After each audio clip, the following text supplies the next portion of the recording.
Sir, you're charged with especially aggravated kidnapping. You're also charged with aggravated assault, and you're charged with theft of a firearm worth less than $2,500. You're talking about stuff that is not relevant. Hello and welcome to the Court of Public Opinion. I am the Recovery Addict, and boy, do I have a case for you today. Why is the dog chewing on this guy? I think they have got the wrong guy They there. got the wrong guy, and the dog was biting him. He roughing him up quite a bit. There's a lawsuit. This police unit is trying to box him in, but instead he just crashes into the tree, and away he goes. But let me widen out. I don't know how far this will take him. Yeah, he's basically cornered. Wow, look at this. Off the road and onto the freeway. Oh my gosh. Because we here in Canada hate you and hope for bad things for you because we hate you. Oops, that was the wrong one. Scratch all that. Oh, that was terrible. I apologize. All right, that was bad. Welcome back to the Court of Public Opinion. I am the Recovery Addict. Judge making us work for it today. A big shout out. Here I do it again. A shout out to Kim R, who is first in chat once again. Congratulations, the internet is all yours, Kim. Kim is a frequent offender when it comes to being first in chat. We had to do a quick little reset because we had a problem with the last live stream, which we have to fix. That's it. We just have to fix it. So, let's see. It's just taking forever to let me do it. So.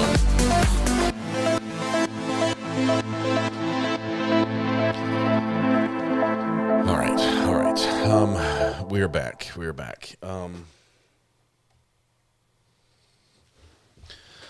Where are we? We're going back to court. All right. Grams. Third specification is a firearm. Fourth specification is the other firearm. This is jury instructions. Count 3, weapons under disability. The definitions in there, knowingly possessed, have already been defined. Firearm is in there. Had is in there. Stipulation for the prior conviction is in there, and that's exhibit number 19. Other acts with regard to that prior conviction will be given. Conclusion. Then the first specification, the second specification have to do with the firearms. Count 4, carrying concealed weapon. All of those are standard, it looks like. Okay, now we have this additional finding under the carrying concealed weapon. Marcus believes that should be in there because of the way that the indictment reads, but it's not in the actual.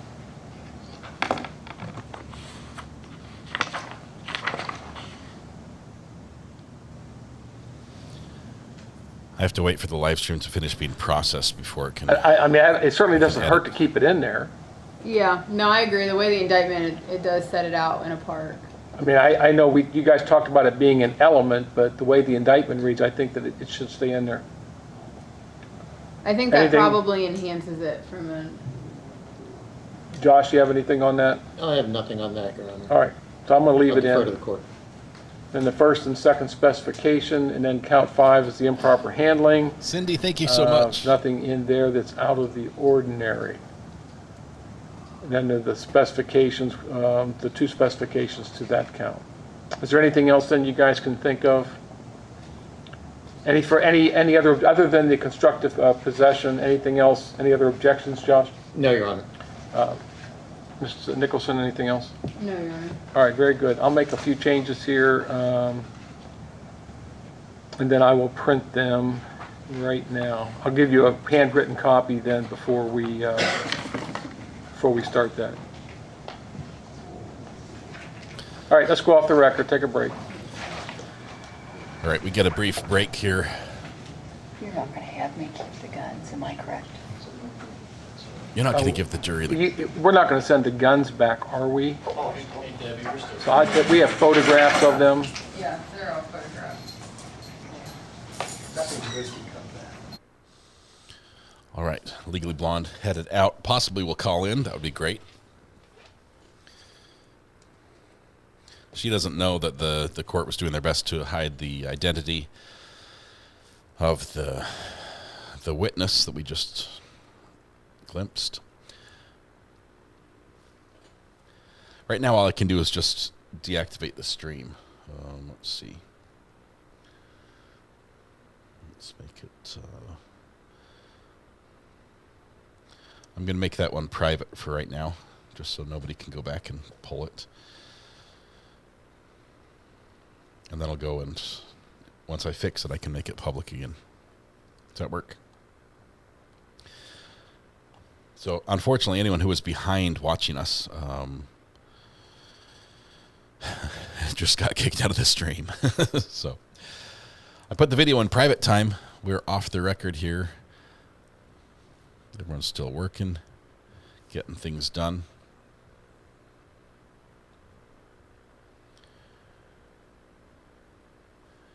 I don't know if it'll lose the live chat. I hope not. I hope the chat still comes back. I know that the chat will be gone for like 24 hours after the live stream ends. That's usually how it works. The judge is working with different staff than he normally uses, so he's had a couple of hiccups with the audio and the video and all that. They're just not used to how he operates. Rebecca just came in with 10 gifted memberships. Wow. Super generous. Fire Girl, handmade by Wendy. I see you in the list of recipients. Let's see.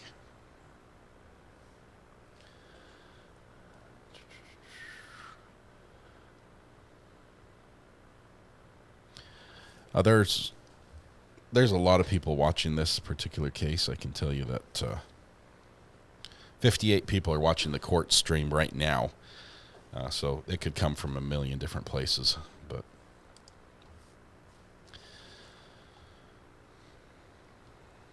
let's see. You got kicked out. Little Stubby, I apologize. We had to we had an issue. Had an issue with the live stream that we're trying to fix. And because of that, we have to make it private. We'll make it public again in a little bit. But I think it's done. I think it's ready for me to... Let's see.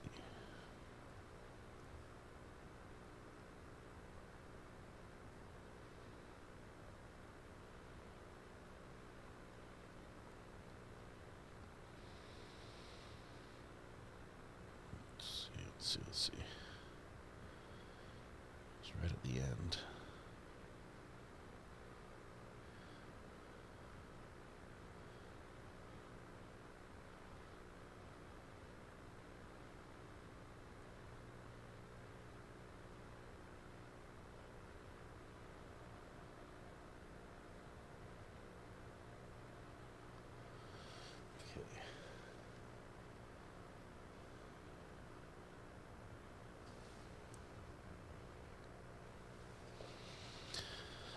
We're waiting.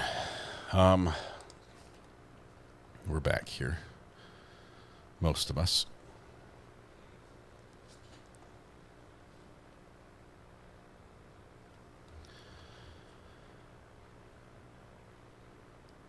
All right, I apologize for those who got kicked out and missed the end of it.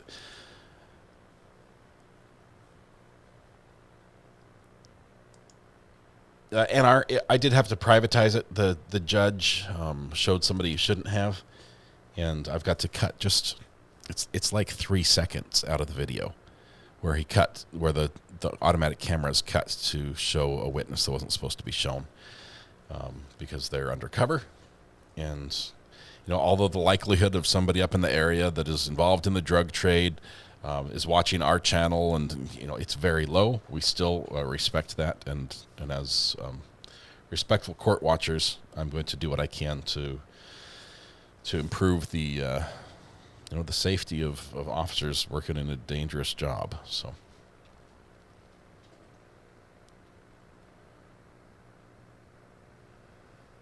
see, still processing the claims on this one. What claims?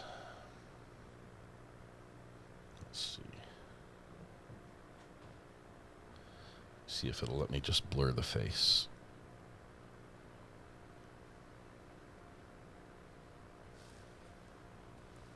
She says she's going to call later.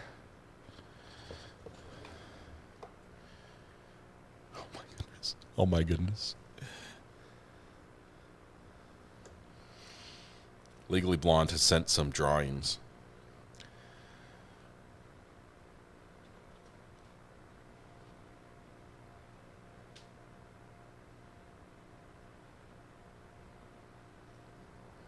Oh my goodness, she's been taking notes, and they're fantastic. This is so much better than I could have done. I'll have to show you when she calls later. I think we're going to be back in just a moment. If you'll let me just focus just for a minute so I can get this live again, that'll be wonderful. Let's see. Where's the...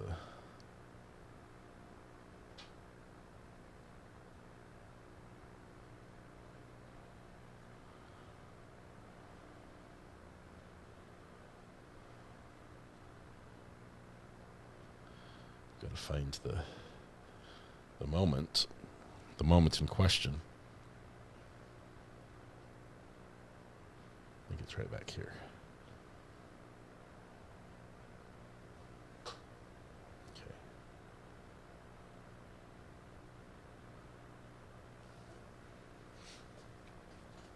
Should be able to blur the faces.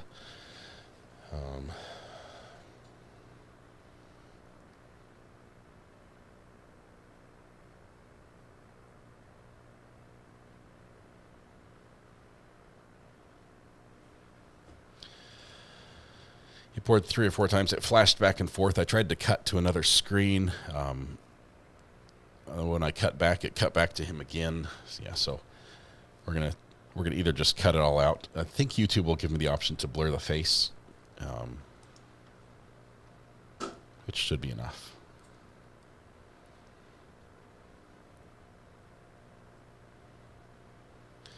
Yeah, don't spoil something else that we're going to watch in just a little bit. So please don't... if there's something else that's really spicy going on, trust me, especially if it's one we followed before, like Soto, we might be down there real quick. So,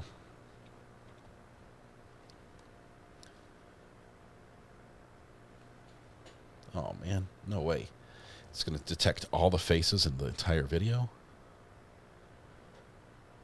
Custom blur this guy.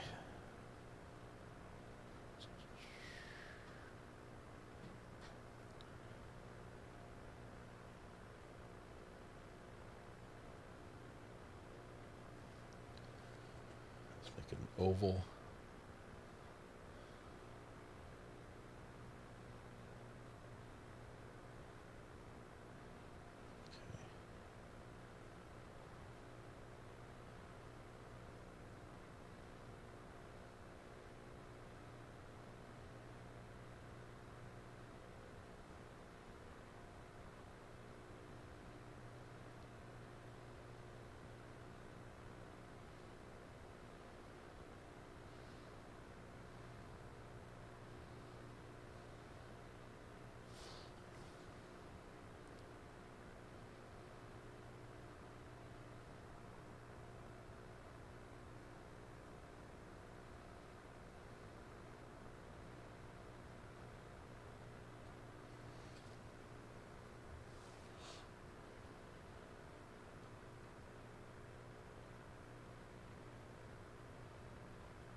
This is hard work. I'm trying to use YouTube's editor to make this done, and to get this done, it's just not easy. Okay, Judge is back. I think we're ready to start. Sorry for the delay.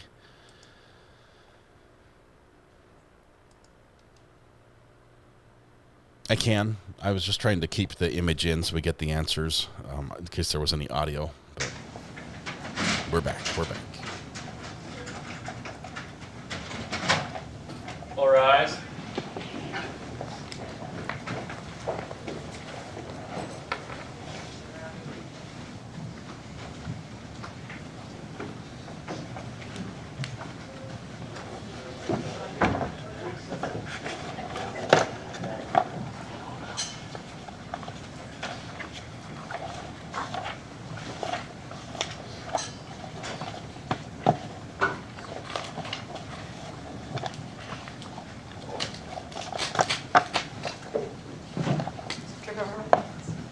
Thank you. You can be seated. All right, state rests, Yes, Your Honor. defense rests. Yes, Your Honor. All right, ladies and gentlemen, we've reached the stage in the proceeding where you've heard all the evidence, and now this time we're going to hear the closing arguments of counsel. Ms. Nicholson, before I let you go, right now it's 3:30, and I guess my intention right now is to push through closing and the instructions of law to get you the case before we leave today. And then from that point, it's in your hands, your control as far as how long you wish to deliberate tonight. Make sense? So that's my intentions right now, is to push through instead of breaking now and coming back tomorrow morning. Whether we come back tomorrow morning is fine. I don't want to say it that way, but just going to kind of give you guys the control. Ms. Nicholson. Thank you, Your Honor.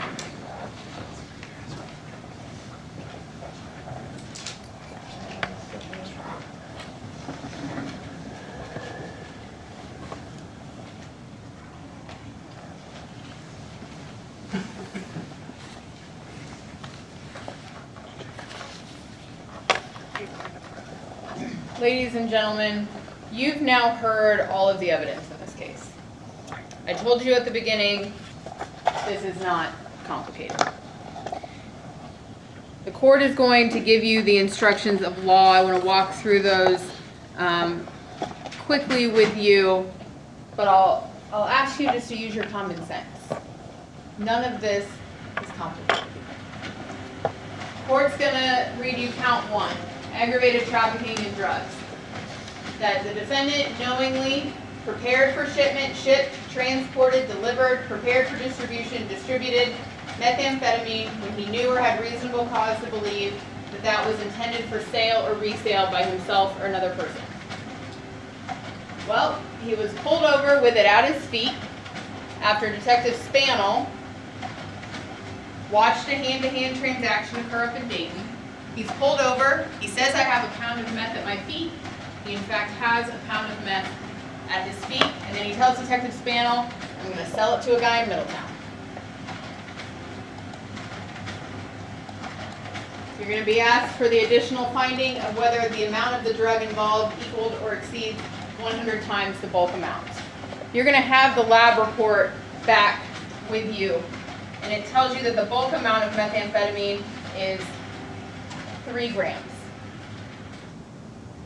The defendant had 444 grams of methamphetamine that he had went and bought in Dayton for $1,800 and was transporting back to his home so that he could sell it to a guy in Middletown.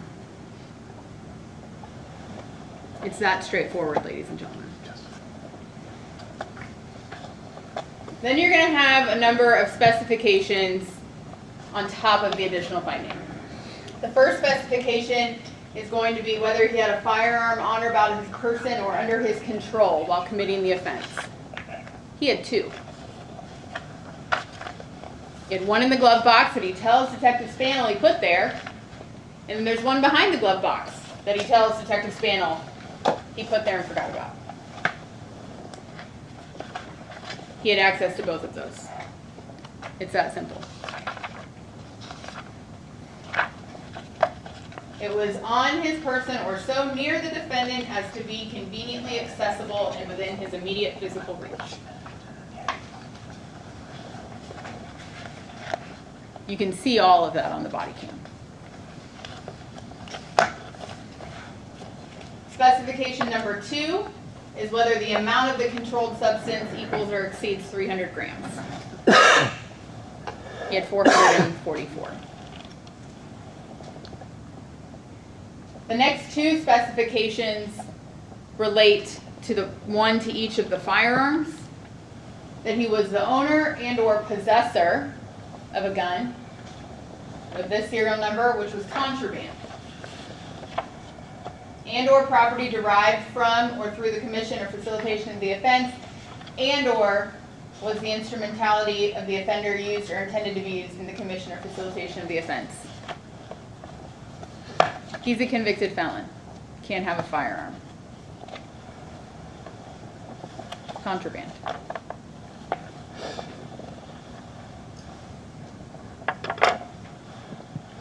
That's the second gun. you're going to see those same 4 specifications attached to count 2, which is aggravated possession of drugs. And this is just that the defendant, he knowingly obtained, possessed, or used methamphetamine. Well, he obtained it. Detective Spannel saw that in Dayton. And he possessed it because it was at his feet. And he knew it was there. The court's going to tell you about the concept of constructive possession. We talked about it a little bit in voir dire. That you can possess something that is not necessarily on your person. Constructive possession exists when one is conscious of the presence of an object and able to exercise dominion and control over it, even if it is not in one's immediate physical possession. It may be proven by circumstantial evidence alone, and 2 or more persons may have joint constructive possession of the same object or substance. Did Molly Wilson also maybe possess these drugs? Sure. But the defendant sure did. He was sitting on them. And then he told Trooper Valentine he was sitting on them. And then he told Detective Spannel he was sitting on them. After he bought them for $1,800 in Dayton. You're going to again have the additional finding that the amount of the drug involved equals or exceeds 100 times the bulk amount. Again, he had 444 grams of methamphetamine. You're going to see these same 4 specifications that you saw on count 1. He had a firearm on or about his person or under his control. The weight of the drug equals or exceeds 300 grams. And he was the owner or possessor of a certain firearm which was contraband.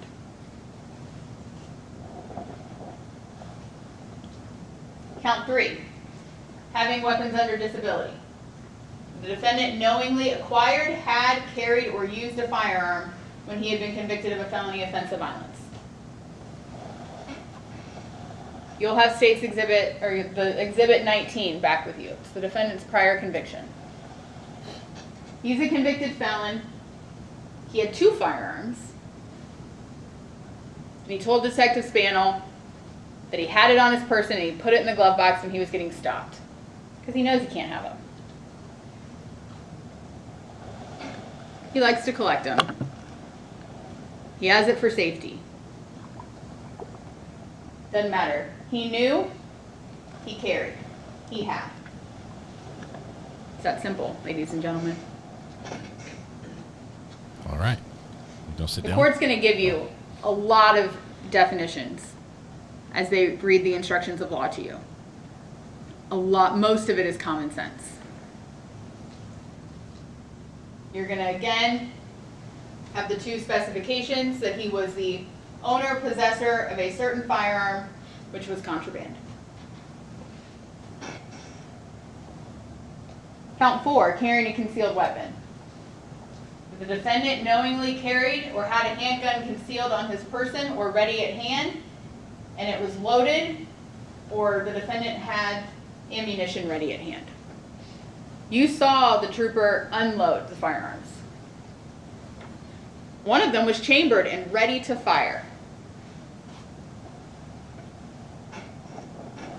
That's simple, ladies and gentlemen. This is not a complicated case.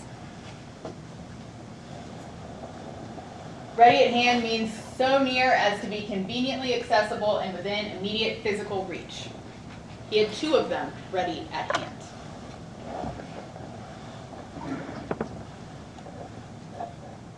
And again, you're going to have the same 2 specifications.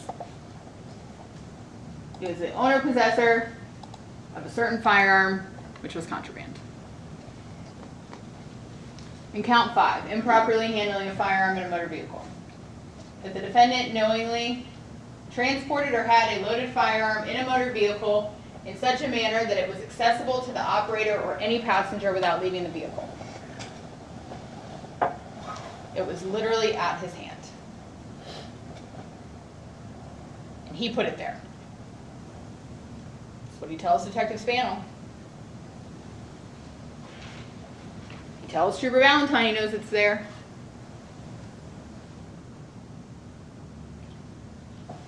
Ladies and gentlemen, the defendant himself told you everything you need to know in this case. As he stopped And it's on before, video. Trooper Valentine asks him a single question, other than, who are you? Everything in the car is mine. The meth, the gun, oh, I forgot about that other gun, but I'll talk about that later. The meth, the gun, it's all mine. Everything is mine.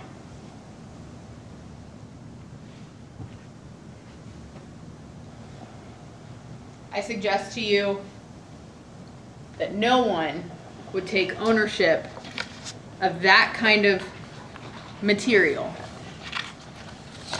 without there being veracity in their statement. I ask you to use your common sense, evaluate everything that you have heard today as it relates to the physical evidence and what was found, and I ask that you return a verdict of guilty. Thank you. Thank you. Mr. Engel. Thank you, Your Honor. Counsel, may it please the court. My fellow citizens, this morning, one of the questions we asked is, why are we here? The real answer is, why are you here? Why do we have a jury? What is your job? Your job is to make the state do its work. We do not want to live in a country, and our founders did not set up a country where the government can just charge people, say this crime happened, and people were convicted. But rather, we have a system where people like us come in and get to have a say, and get to have the final say. And what I respectfully suggest to you is that your say is, do the work. Don't just assume that what you heard or what you see is the truth, but do the work and bring us the proof. The reason you should find Mr. Abney not guilty is not because you believe that it's more likely than not he didn't do it. The reason you should find him not guilty is because the inability of the government here to do their job creates a reasonable doubt.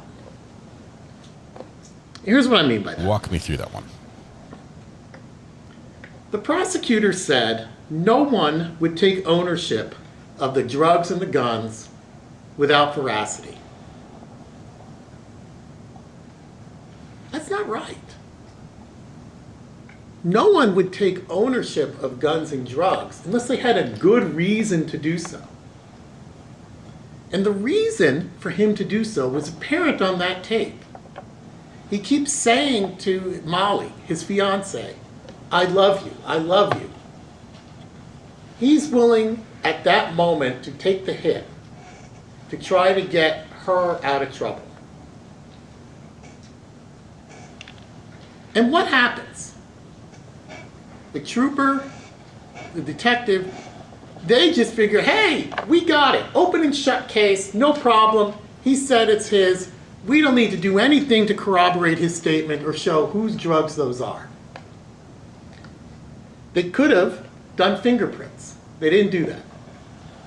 They could have done DNA testing. They didn't do that. They could have compared the drugs to drugs in other transactions. They didn't do that. They could have checked for drug residue on Mr. Abney's fingers and clothes. They didn't do that. They could have checked for drug residue on Bolly's fingers and clothes. They didn't do that. And why? What was the explanation you heard when they didn't do that? It's an explanation that when I hear it in the real world, outside this room, drives me crazy. It's, we have a policy, right? If you're waiting for an airline ticket, or your flight's canceled, or something bad happens, and you go to someone in charge, and you want help, and they say, well, we have a policy, we can't help you, and don't tell you what it is, that should make you upset. because it's saying we can be as arbitrary and capricious as we want to be and nothing you can do about it. Except, as citizens, you today can do something about it. You can say, if you want us to, based on the oath that we took a few hours ago, put our name in ink on a verdict slip saying someone's guilty, you better bring me the evidence. That's why you're here.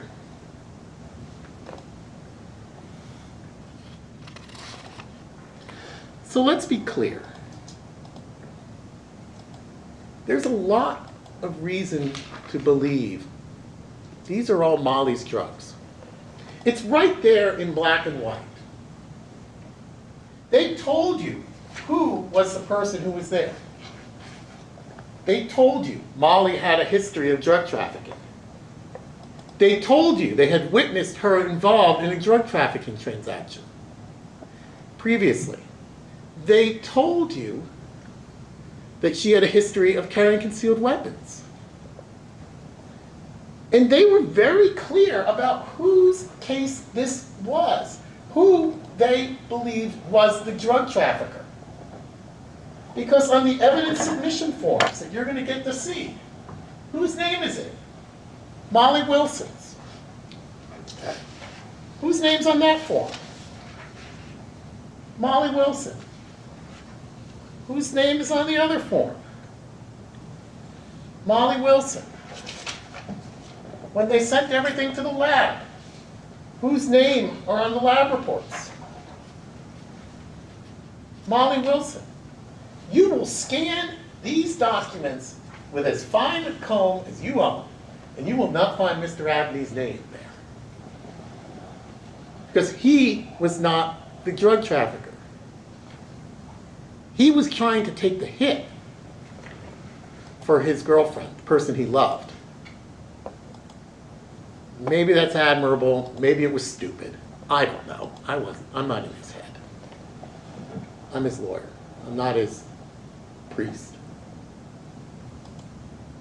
But what I do know, too many hats, is that you don't have enough evidence here to convict. You don't. You know that? All you have is his statement. That's it. Uncorroborated. And the drugs and the gun. Completely uncorroborated.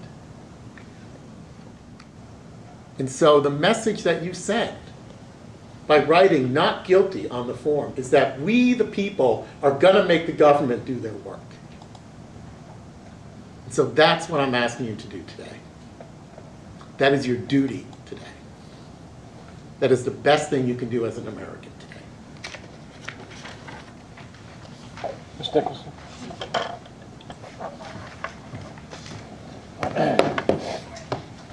It's not often that I'm up here arguing in support of a defendant's statements. But everything that the defendant, Jerry Abney, tells Trooper Valentine and Detective Spannell on December 19th, 2024 is supported by the evidence. Every single statement. And there is no evidence before you whatsoever that the defendant was trying to take a hit for his girlfriend. Mr. Engel would like you to assume that because he tells his girlfriend he loves her as they're getting put into separate police cars, as they're both convicted felons found in a car with a pound of meth and firearms. I'd probably find it weird if he didn't tell his girlfriend he loved her.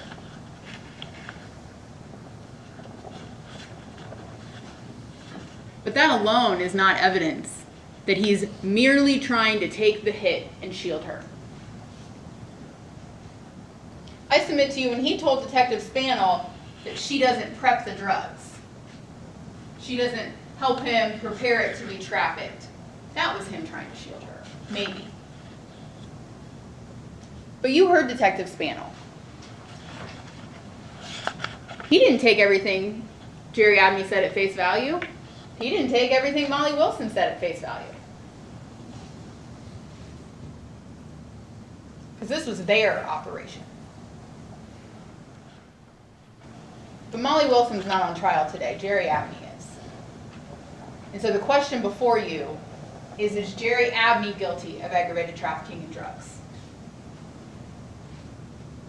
Did he knowingly transport a pound of methamphetamine for resale? And he himself told you he did. Did he knowingly possess a pound of methamphetamine? He told you he did. Did he knowingly carry a firearm as a convicted felon? He told you he did. And Detective Spannell explained the investigation. Yeah, Molly Wilson's name's on everything. Again, this is their operation. They're doing it together. That doesn't absolve one or the other. It's convenient for Mr. Abney to point the finger at Molly here today, because this is not her trial. She is not on trial today. So yeah, let's just throw her under the bus. It's all her drugs. But Detective Spannell told you that on December 10th, he saw Jerry Abney as a part of a drug transaction. He told you earlier in the night, on December 19th, up in Dayton, that the hand-to-hand transaction that occurred, that Jerry Abney later tells Detective Spannell about, I bought it for $1,800 up in Dayton, that's the drug transaction Detective Spannell saw. That all matches. That's drug trafficking.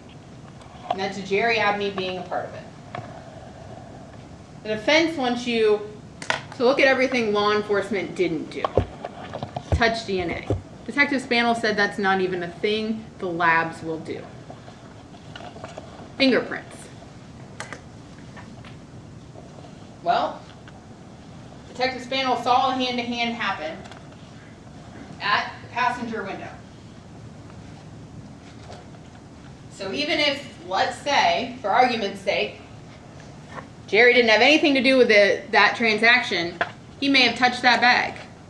And then he'd probably come in and argue, I didn't know it was in the bag. But Detective Spannell also told you that's not standard protocol. Nothing happened in this case any different than it does in every other case. We talked about a baseball stadium, a crime happening in a baseball stadium. It's impossible for us to bring in every single possible thing that could ever be done. I can't bring you touch DNA if it's not a thing. Can't bring you fingerprints if they're not a thing. But what I brought you were the statements of the defendant that matched every other single piece of evidence in this case. And Trooper Valentine told you he has never had anybody get out of a car and offer they have a pound of meth at their feet.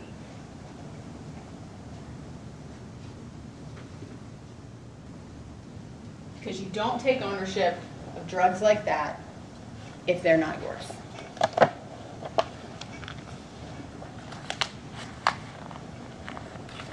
Is he maybe trying to shield his girlfriend from also being in trouble? Sure. It's possible. No evidence of that, but that's possible. But that doesn't mean they aren't his, too. Those two things are not mutually exclusive. You can try to shield your girlfriend, and your statements can still be true. Just instead of him saying, we've got a pound of meth, he decided to say, I've got a pound of meth. Use your common sense, ladies and gentlemen. This is not an overcomplicated situation. The defendant's statements and the physical evidence, the state has proven this case beyond a reasonable doubt. It's all right there. And based on all of that, we would ask that you return a verdict of guilty. Thank you. Thank you, Ms. Nicholson. Wow. All right, members of the jury, you've heard the evidence and the arguments of counsel. It is my duty now to instruct you on the law. The court and the jury have separate functions. You decide the disputed facts, and the court provides you with the instructions of law. It is your sworn duty to accept these instructions and apply the law as I give it to you. You are not permitted to change the law or to apply your own idea of what you think the law is or ought to be. Now, the case before you began with the filing of an indictment. The indictment informs the defendant that he's been charged with crimes. You may not consider the fact that it was filed for any purpose. A plea of not guilty is a denial of the charges and puts at issue all of the essential elements charged in that indictment. The defendant is presumed innocent until guilt is established beyond a reasonable doubt. The defendant must be acquitted unless the state produces evidence which convinces you beyond a reasonable doubt of every essential element of the offenses charged. Reasonable doubt is present when you, after having carefully considered and compared all the evidence, cannot say you are firmly convinced of the truth of the charges. It is a doubt based on reason and common sense. Reasonable doubt is not mere possible doubt because everything relating to human affairs or depending on moral evidence is open to some possible or imaginary doubt. Proof beyond a reasonable doubt is proof of such character that an ordinary person would be willing to rely and act upon it in the most important of the person's own affairs. So what is evidence? Evidence is all the testimony received from the witnesses and the exhibits admitted during the trial. You may consider both direct and circumstantial evidence. You must decide from all the direct and circumstantial evidence taken together whether the state has proven all of the elements beyond a reasonable doubt. Direct evidence is the testimony given by a witness who has seen or heard the facts about which the witness testifies. It includes exhibits admitted into evidence during the trial and stipulations that you are instructed to accept as fact. Circumstantial evidence is the proof of facts or circumstances by direct evidence from which you may reasonably infer other related or connected facts that naturally and logically follow according to the common experience of people. Direct evidence and circumstantial evidence are of equal weight. Direct evidence and circumstantial evidence possess the same probative value. In some instances, certain facts can only be established by circumstantial evidence. A conviction based solely on circumstantial evidence is no less sound than a conviction based on direct evidence. To infer or to make an inference is to reach a reasonable conclusion of fact that you may, but are not required to make, from other facts that you find have been established by direct evidence. You may infer a fact or reach a conclusion only from other facts that have been proved by direct evidence. Whether an inference is made rests entirely with you. The evidence does not include any statements made by counsel during the trial unless such statement was an admission or agreement of certain facts. The opening statements and closing arguments are not evidence. They are designed to assist you in evaluating that evidence. The evidence does not include any statements that were stricken by the court or that you were instructed to disregard. You must not speculate why an objection was sustained to any question or to what the answer to that question might have been, because these are questions of law and rest solely with the court. You are the judges of the facts, the credibility of the witnesses, and the weight of the evidence. To weigh the evidence, you must consider the believability of the witnesses, and to do this, you will use the tests of truthfulness that you use in your daily lives. These tests include the appearance of each witness upon the stand, the witness's manner of testifying, the reasonableness of the testimony, the opportunity the witness had to see, hear, and know the things about which the witness testified, the witness's accuracy of memory, frankness or lack of it, intelligence, interest, and bias, if any, together with all the facts and circumstances surrounding the testimony. Use these tests and assign to each witness's testimony such weight as you think proper. You are not required to believe the testimony of any witness simply because the witness was under oath. You may believe or disbelieve all or any part of the testimony of any witness. It is your duty to decide what testimony to believe and what testimony not to believe. The testimony by one witness, if believed by you, is sufficient to prove any disputed fact. The testimony of a law enforcement officer is to be weighed by the same rules that apply to other witnesses. It is not necessary that the defendant take the witness stand in his own defense. He has a constitutional right not to testify. The fact that he did not testify must not be considered for any purpose. Now, a number of exhibits and the testimony related to them have been introduced. You may consider whether the exhibits are the same objects and in the same condition as when they were originally taken. You will determine what weight, if any, the exhibit should receive in light of all the evidence. Videotape recording and testimony relating to each have been introduced into evidence. You shall consider whether the videotapes are a true record of what transpired at the time they were taken. If you find that they are, you will then determine what weight, if any, the videotape should receive in light of all the evidence. As to count 1, the defendant is charged with aggravated trafficking in drugs. Before you can find the defendant guilty, you must find beyond a reasonable doubt that on or about December 19, 2024, in Warren County, Ohio, the defendant knowingly prepared for shipment, shipped, transported, delivered, prepared for distribution, or distributed methamphetamine when the defendant knew or had reasonable cause to believe that the methamphetamine was intended for sale or resale by defendant or another person. A person acts knowingly, regardless of purpose, when the person is aware that the person's conduct will probably cause a certain result or be of a certain nature. A person has knowledge of circumstances when the person is aware that such circumstances probably exist. When knowledge of the existence of a particular fact is an element of an offense, such knowledge is established if a person subjectively believes that there is a high probability of its existence and fails to make inquiry or acts with a conscious purpose to avoid learning the fact. Because you cannot look into the mind of another, knowledge is determined from all the facts and circumstances in evidence. They're having a hiccup. You will determine from these facts and circumstances whether there existed at the time in the and another. What's going on, Ohio? Mind of or distributed methamphetamine. When deciding whether the defendant had reasonable cause to believe that the defendant or another person intended to sell or resell the methamphetamine, you must put yourself in the position of this defendant with his knowledge or lack of knowledge and under the circumstances and conditions that surrounded him at that time.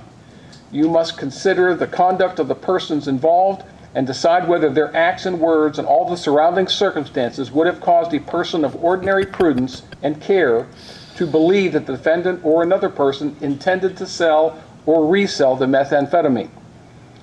A person acts intentionally when he has the purpose or conscious objective to produce a specific result. A person intends an act when it is done purposely, not accidentally. The intent with which a person does an act is known only to himself, unless he expresses it to others or indicates it by his conduct. Sale includes delivery, barter, exchange, transfer, or gift, or offer thereof, and each such transaction made by any person, whether as principal, proprietor, agent, servant, or employee. Offer means to present for acceptance or rejection. Distribute means to deal in, ship, transport, or deliver, but does not include administering or dispensing a drug. If you find that the state proved beyond a reasonable doubt all of the essential elements of aggravated trafficking in drug, then your verdict must be guilty. If you find the state failed to prove beyond a reasonable doubt any one of the essential elements of aggravated trafficking of drugs, then your verdict must be not guilty. If your verdict is guilty, you will separately decide whether the state proved beyond a reasonable doubt that the amount of the drug involved equal or exceeds 100 times the bulk amount. If your verdict is not guilty, you will not make this additional finding. Yeah, a lot. As to the first specification to count 1, if your verdict is guilty of aggravated trafficking in drugs, you will separately decide whether the state proved beyond a reasonable doubt that the defendant had a firearm on or about his person or under his control while committing the offense. On or about his person or under his control means that the firearm was on the defendant's person or so near the defendant as to be conveniently accessible and within the defendant's immediate physical reach. Possession is a voluntary act if the possessor knowingly procured or received the firearm or was aware of his control thereof for a sufficient period of time to have ended his possession. A person has possession when he knows that the object is on or about his person, property, or place where it is accessible to his use or direction, and he has the ability to direct or control its use. I think that proves him guilty on the firearm right there. If your verdict is guilty, you will separately decide whether the state proved beyond a reasonable doubt that the amount of the controlled substance involved equals or exceeds 300 grams. The third specification, if your verdict is guilty, you will separately decide whether the state proved beyond a reasonable doubt that the defendant was the owner and or possessor of a gun, serial number AEB 080482, which was contraband and or property derived from or through the commission or facilitation of the offense, and or was an instrumentality of the offender used or intended to be used in the commission or facilitation of the offense. The fourth specification, if your verdict is guilty, you will separately decide whether the state proved beyond a reasonable doubt that the defendant was the owner and or possessor of a gun, serial number 372-40791, which was contraband and or property derived from or through the commission or facilitation of the offense, and or was an instrumentality of the offender used or intended to be used in the commission or facilitation of the offense. Yankee fan, if thank your you so verdict is much. not guilty, you will not need to make the findings as to the specifications. As to count 2, the defendant is charged with aggravated possession of drugs. Before you can find the defendant guilty, you must find beyond a reasonable doubt that on or about December 19, 2024 in Warren County, Ohio, the defendant knowingly obtained, possessed, or used methamphetamine. The court has previously defined knowingly, and that definition shall also apply here. Possess means having control over a thing or substance, but may not be inferred solely from mere access to the thing or substance through ownership or occupation of the premises upon which the thing or substance is found. Constructive possession exists when one is conscious of the presence of an object and able to exercise dominion and control over it, even if it is not in one's immediate physical possession. Constructive possession may be proven by circumstantial evidence alone. 2 or more persons may have joint constructive possession of the same object or substance. If you find that the state proved beyond a reasonable doubt all of the essential elements of aggravated possession of drugs, then your verdict must be guilty. If you find the state failed to prove beyond a reasonable doubt any one of the essential elements of aggravated possession of drugs, then your verdict must be not guilty. If your verdict is guilty, you will separately decide whether the state proved beyond a reasonable doubt that the amount of the drug involved equals or exceeds 100 times the bulk amount.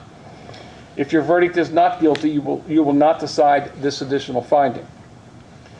As to the first specification to count 2, if your verdict is guilty of aggravated possession of drugs, you will separately decide whether the state proved beyond a reasonable doubt that the defendant had a firearm on or about his person or under his control while committing this offense. The court has previously defined on or about his person or under his control and possession, and these definitions shall also apply here. The second specification, if your verdict is guilty, you will separately decide whether the state proved beyond a reasonable doubt that the amount of the controlled substance involved equals or exceeds 300 grams.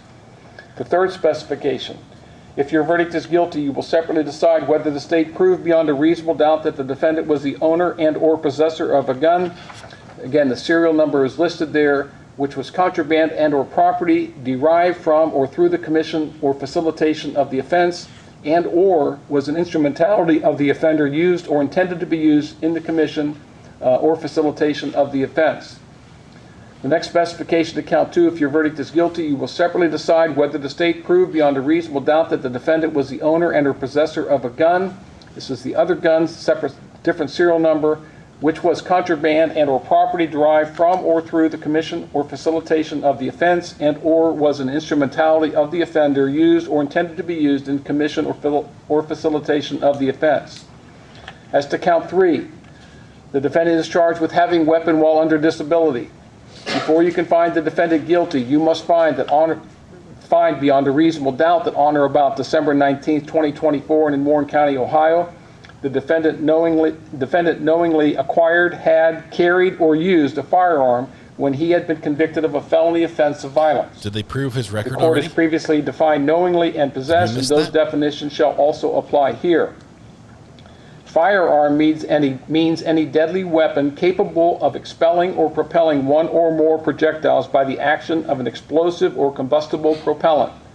Firearm includes an unloaded firearm and any firearm that is inoperable but that can readily be rendered operable.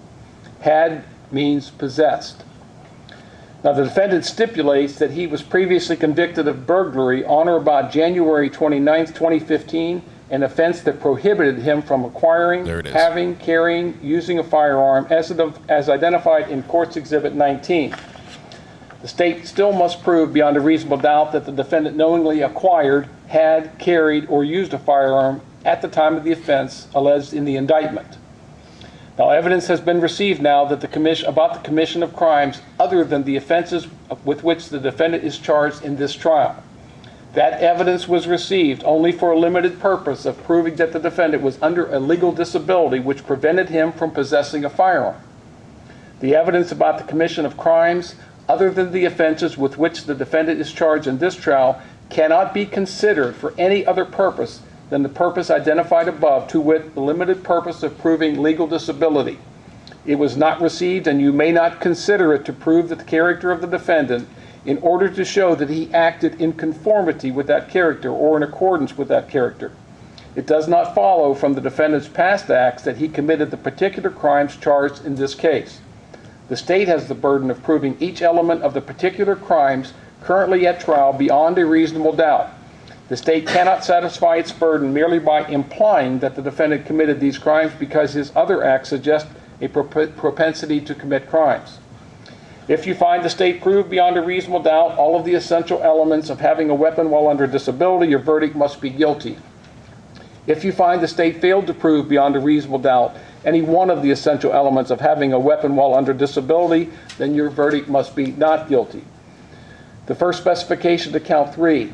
If your verdict is guilty, you will separately decide whether the state proved beyond a reasonable doubt that the defendant was the owner and or possessor of a Taurus model G3C 9mm, serial number AEB 080482, which was contraband and or property derived from or through the commission or facilitation of the offense, and or was an instrumentality of the offender used or intended to be used in the commission or facilitation of the offense. The second specification, if your verdict is guilty, you will separately decide whether the state proved beyond a reasonable doubt that the defendant was the owner and or possessor of a Ruger model LCP 280, serial number 372-40791, which was contraband and or property derived from or through the commission or facilitation of the offense, and or was an instrumentality of the offender used or intended to be used in the commission or facilitation of the offense. Obviously, if you find him not guilty, you do not need to consider the specifications. Count 4. The defendant is charged with carrying a concealed weapon. Before you can find the defendant guilty, you must find beyond a reasonable doubt that on or about December 19th, 2024, and in Warren County, Ohio, the defendant knowingly carried or had a handgun concealed on his person or ready at hand. The court has previously defined knowingly, had, possessed, and firearm, and those definitions shall also apply here. Concealed means that the deadly weapon and or handgun was out of sight or so hidden that it could not be seen by ordinary observation by others near enough to see it. A weapon need not be totally hidden from observation to be concealed. Ready at hand means so near as to be conveniently accessible and within immediate physical reach. The determination of ready at hand requires more than a simple distance determination. It is based upon the location of the weapon, the type of weapon, and the location and configuration of the ammunition. If you find the state proved beyond a reasonable doubt all of the essential elements of carrying a concealed weapon, then your verdict must be guilty. If you find the state failed to prove beyond a reasonable doubt any one of the essential elements of carrying a concealed weapon, then your verdict must be not guilty. If your verdict is guilty, you will separately decide whether the state proved beyond a reasonable doubt that the weapon involved was a firearm that was either loaded or for which the defendant had ammunition ready at hand. The first specification to count 4, if your verdict is guilty, you will separately decide whether the state proved beyond a reasonable doubt that the defendant was the owner and or possessor of a Taurus model G3C 9mm, serial number AEB 080482, which was contraband and or property derived from or through the commission or facilitation of the offense, and or was an instrumentality of the offender used or intended to be used in the commission or facilitation of the offense. Second specification, if your verdict is guilty, you will separately decide whether the state proved beyond a reasonable doubt that the defendant was the owner and or possessor of a Ruger model LCP 280, serial number 372-40791, which was contraband and or property derived from or through the commission or facilitation of the offense, and or was an instrumentality of the offender used or intended to be used in the commission or facilitation of the offense. As to count 5, the defendant is charged with improper handling of a firearm in a motor vehicle. This is the last Before you count. can find the defendant guilty, you must find beyond a reasonable doubt that on or about December 19th, 2024, and in Warren County, Ohio, the defendant knowingly transported or had a loaded firearm in a motor vehicle in such a manner that the firearm was accessible to the operator or any passenger without leaving the vehicle. This court has already defined knowingly, had, possess, and firearm, and those definitions shall also apply here. Loaded means ammunition is in the firearm in question, or a magazine or speed loader containing ammunition is inserted into the firearm in question, and one of the following applies. Number 1, there was ammunition in a magazine or speed loader that was in the vehicle in question and that could have been used with the firearm in question. Or number 2, any magazine or speed loader that contained ammunition and that could have been used with the firearm in question was not stored in a compartment within the vehicle in question, and that could not have been accessed without leaving the vehicle, or was not stored in a container that provided complete and separate enclosure. If you find the state proved beyond a reasonable doubt all of the essential elements of improper handling of a firearm in a motor vehicle, then your verdict must be guilty. If you find the state failed to prove beyond a reasonable doubt any one of the essential elements of improper handling of a firearm in a motor vehicle, then your verdict must be not guilty. The first specification to count 5, if your verdict is guilty, you will separately decide whether the state proved beyond a reasonable doubt that the defendant was the owner and or possessor of a Taurus model G3C 9mm. I'm going to end the with poll the serial now. number. And I've already given you that specification 4 other times, so I'm not going to continue to read it again. The second specification, if your verdict is guilty, you will separately decide whether the state proved beyond a reasonable doubt that the defendant was the owner and or possessor of a Ruger model LCP-280, serial number 372-40791. And again, the rest of that definition I've read 4 or 5 times. I'm not going to read it again. Obviously, if your determination is that the defendant is not guilty, you do not need to make the findings on the specifications. Now, you're going to have in your possession the verdict forms that apply to this indictment, and I'm going to just kind of walk you through these very quickly. There's a lot of them here because of all of the counts and the specifications.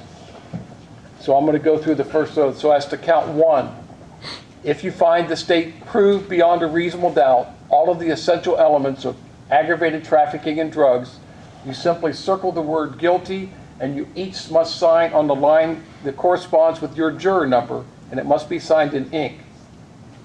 If you find the state failed to prove beyond a reasonable doubt any one of the essential elements of aggravated trafficking, you simply circle the word not guilty and sign the verdict form as indicated in ink. If your verdict is guilty, you will then proceed to the additional finding, and it goes in order.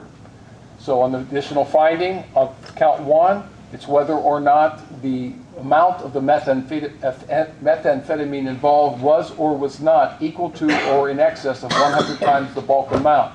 So you either circle was if you find that the state proved that it was, or if the state failed to prove that, you circle was not, and again you must sign this just like the verdict form. And then you go on to cover each of the specifications to the count. Whether the state proved that you make a finding that the defendant did have a firearm on or about his person or under his control while committing the offense. If you find the state proved it, if you find the state did not prove it, you must circle the word did not, and again sign the verdict form.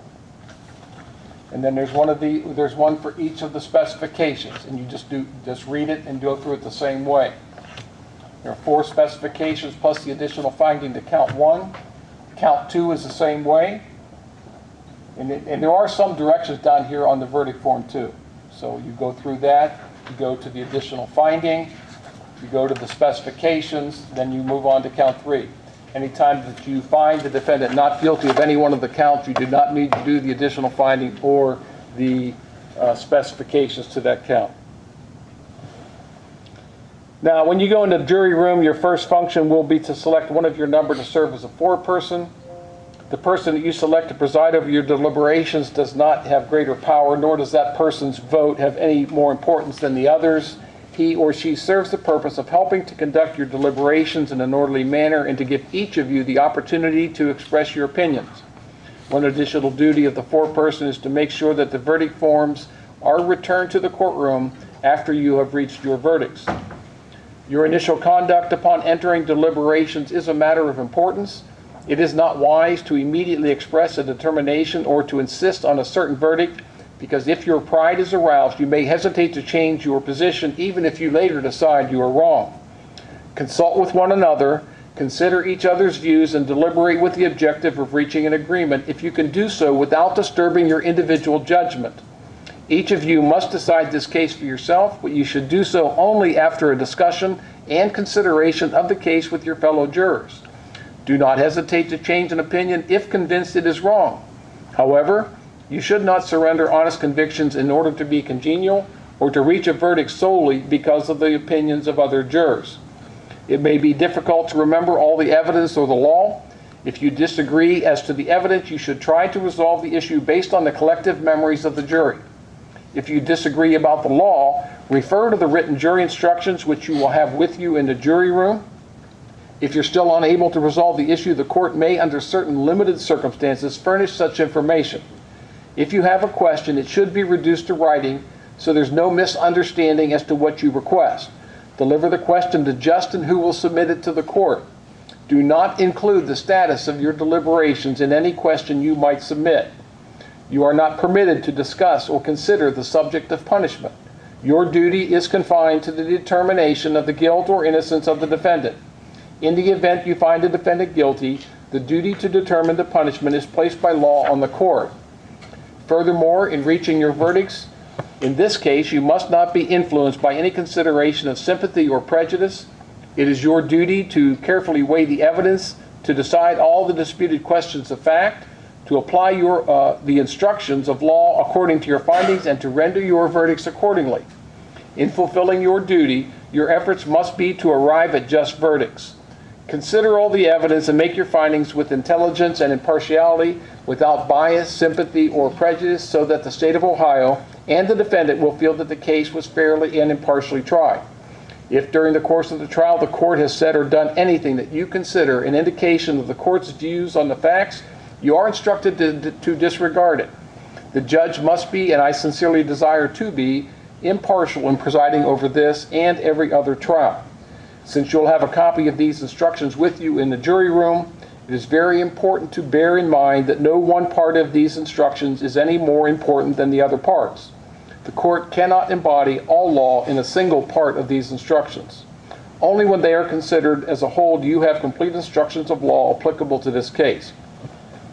Now, there will be no cell phones or other electronic devices permitted in the jury room during deliberations.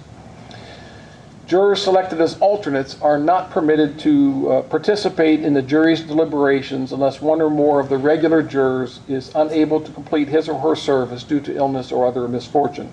Therefore, I will ask all 12 members of the jury, are you able to proceed to deliberations in this case? Yes.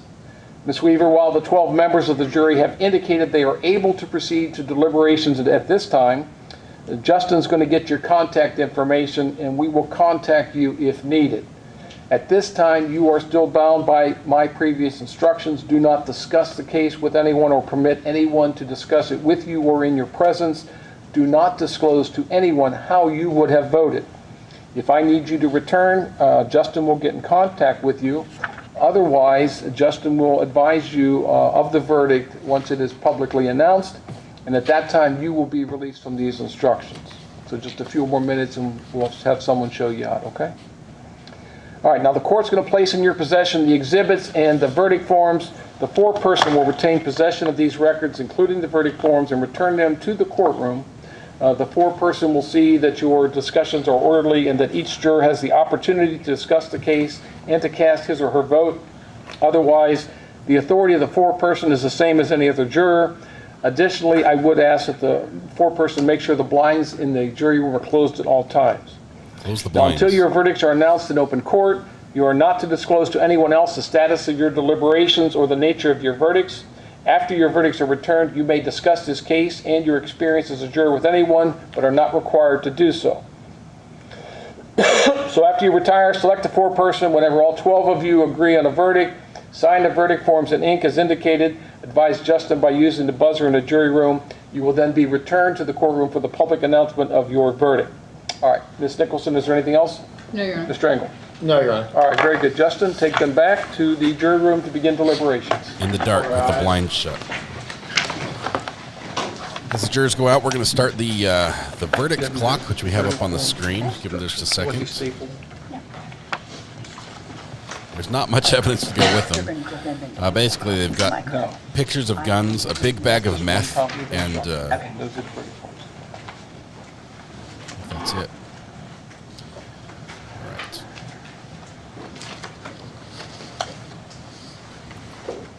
No, they don't get the meth. I don't think they get the meth. Pretty sure they don't get the meth. Some lab reports. We have All right, we're still on the record outside the presence of the jury now. Ms. Nicholson, is there anything else? No, Your Honor. Mr. Engel? No, Your Honor. All right, very good. Thank you. You're going to stick. Everybody's sticking by, right? Yeah. Going upstairs. The judge thinks it's going to be quick. Get some coffee. Okay. Justin may get you a cup here if you want. All right, thank you all. Questions? That's No? The drugs that's and the legally guns. blonde. They're not going back. You want us to, Yes. Task force to- Debbie doesn't want those. you don't want them, Debbie? No. We don't need a pound of meth here in the courthouse. Not right now. Yes, legally blonde. Do you have any questions? He might talk to her here right now,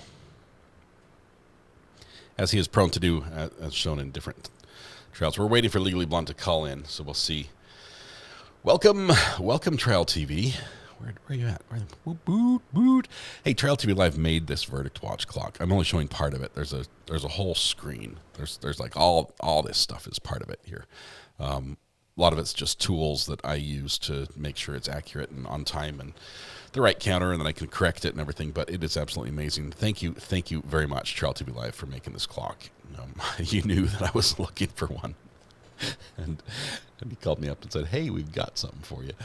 It's amazing. I love it. If you guys don't follow Trial TV Live, they are great. Trial TV Live, you guys had a trial just this last week. It might still be going. That had 2 juries. Simultaneously, 2 juries. Just crazy.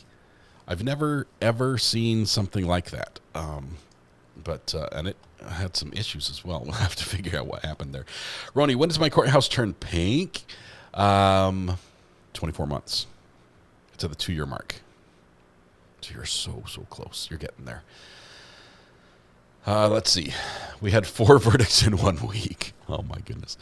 We've got a trial watcher in court. I'm going to keep my ringer up on my phone just in case, so that if she calls, Legally Blonde will be able to get through. I think the judge is talking to her right now, possibly. So let's wait and see. The judge is very friendly to visitors, as long as it's not somebody who was supposed to be there for jury selection and didn't show up. Then he's not nearly as happy. Lots of verdict music for sure. Who is Chris? Chris is from Trial TV Live. Chris and Aaron, the dynamic duo behind Trial TV Live. This is the account, Trial TV Live, right there. You can find their channel either by, I think you could just click on their name in YouTube and go there, I think. Good friends. We've worked together on a couple trials. We'll work together on more trials in the future. Both have a love of true crime and the law, and sort of like a mission to improve transparency and visibility of courtrooms. So we're very much united in that. Sometimes we follow the same trial, sometimes different, but great people. Highly recommend it. And more. You guys do more. You guys have a great guests and everything else. We don't need a pound of meth in the courtroom, and I think the process said, not right now. Oh, my goodness. So, well, maybe later. Plus, they have trial cats. Yes, I have very few pets featured on my channel.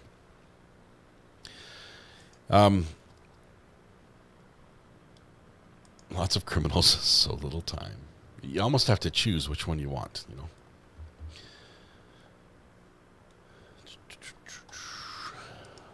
Such great chat as well. Oh, the community is fantastic. Amazing. We're up to 7. At what point does that become a felony? I mean, how many cats? No, just kidding. That's a lot of cats. I have 1. I will say I was super pleased with Kiki. After several close calls, which I've just been scared to death that the cat's going to get hit and crossing the road in front of our house, right? It's a busy road. And the kids are like, oh no, Kiki's going to cross the road, because he like goes over there and he's looking. You know what the cat's going to do, right? He's in the cross the road position. And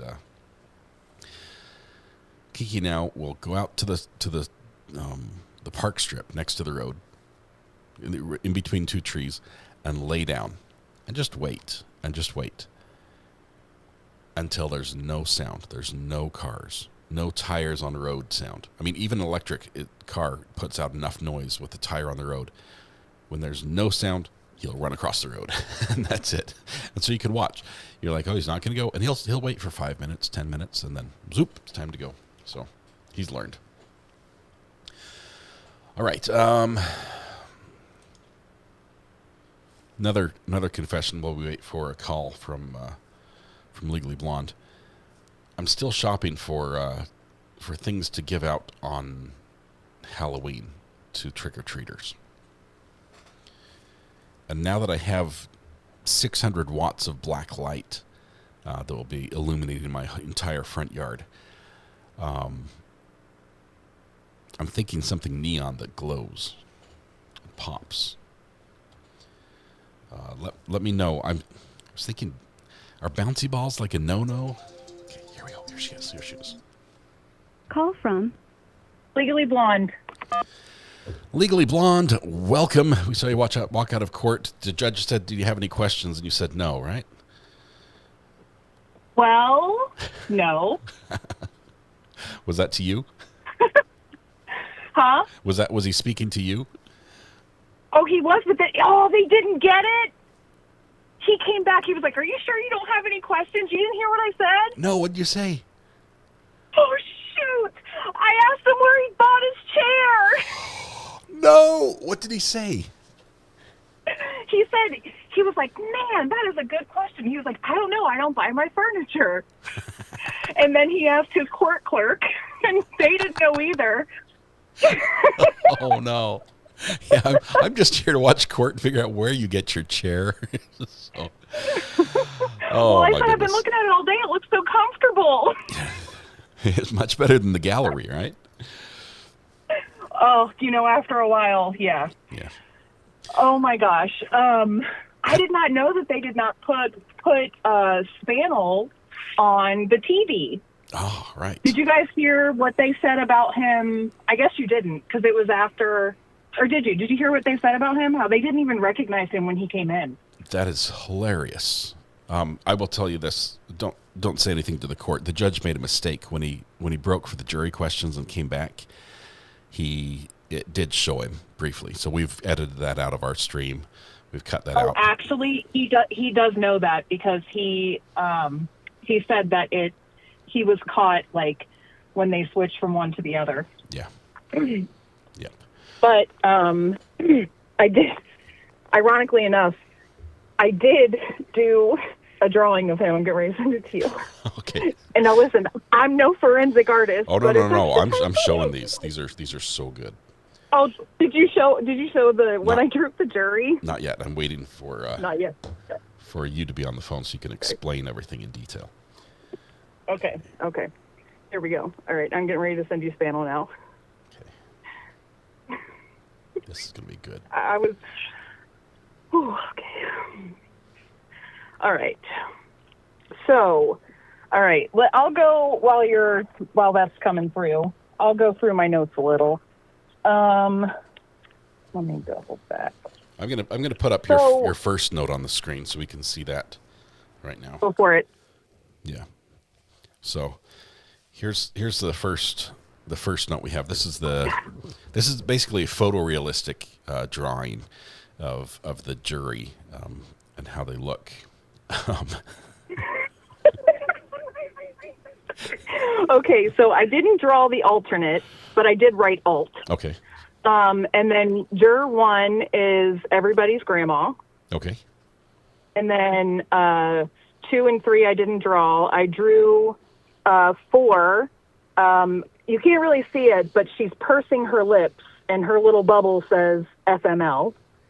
And she takes less than minimal notes. The only time she wrote was when she was writing down her questions. And she was the one, I believe, who was asking the questions about, like, questioning their investigation. Okay. She seemed super sus. Like, she was super suspicious.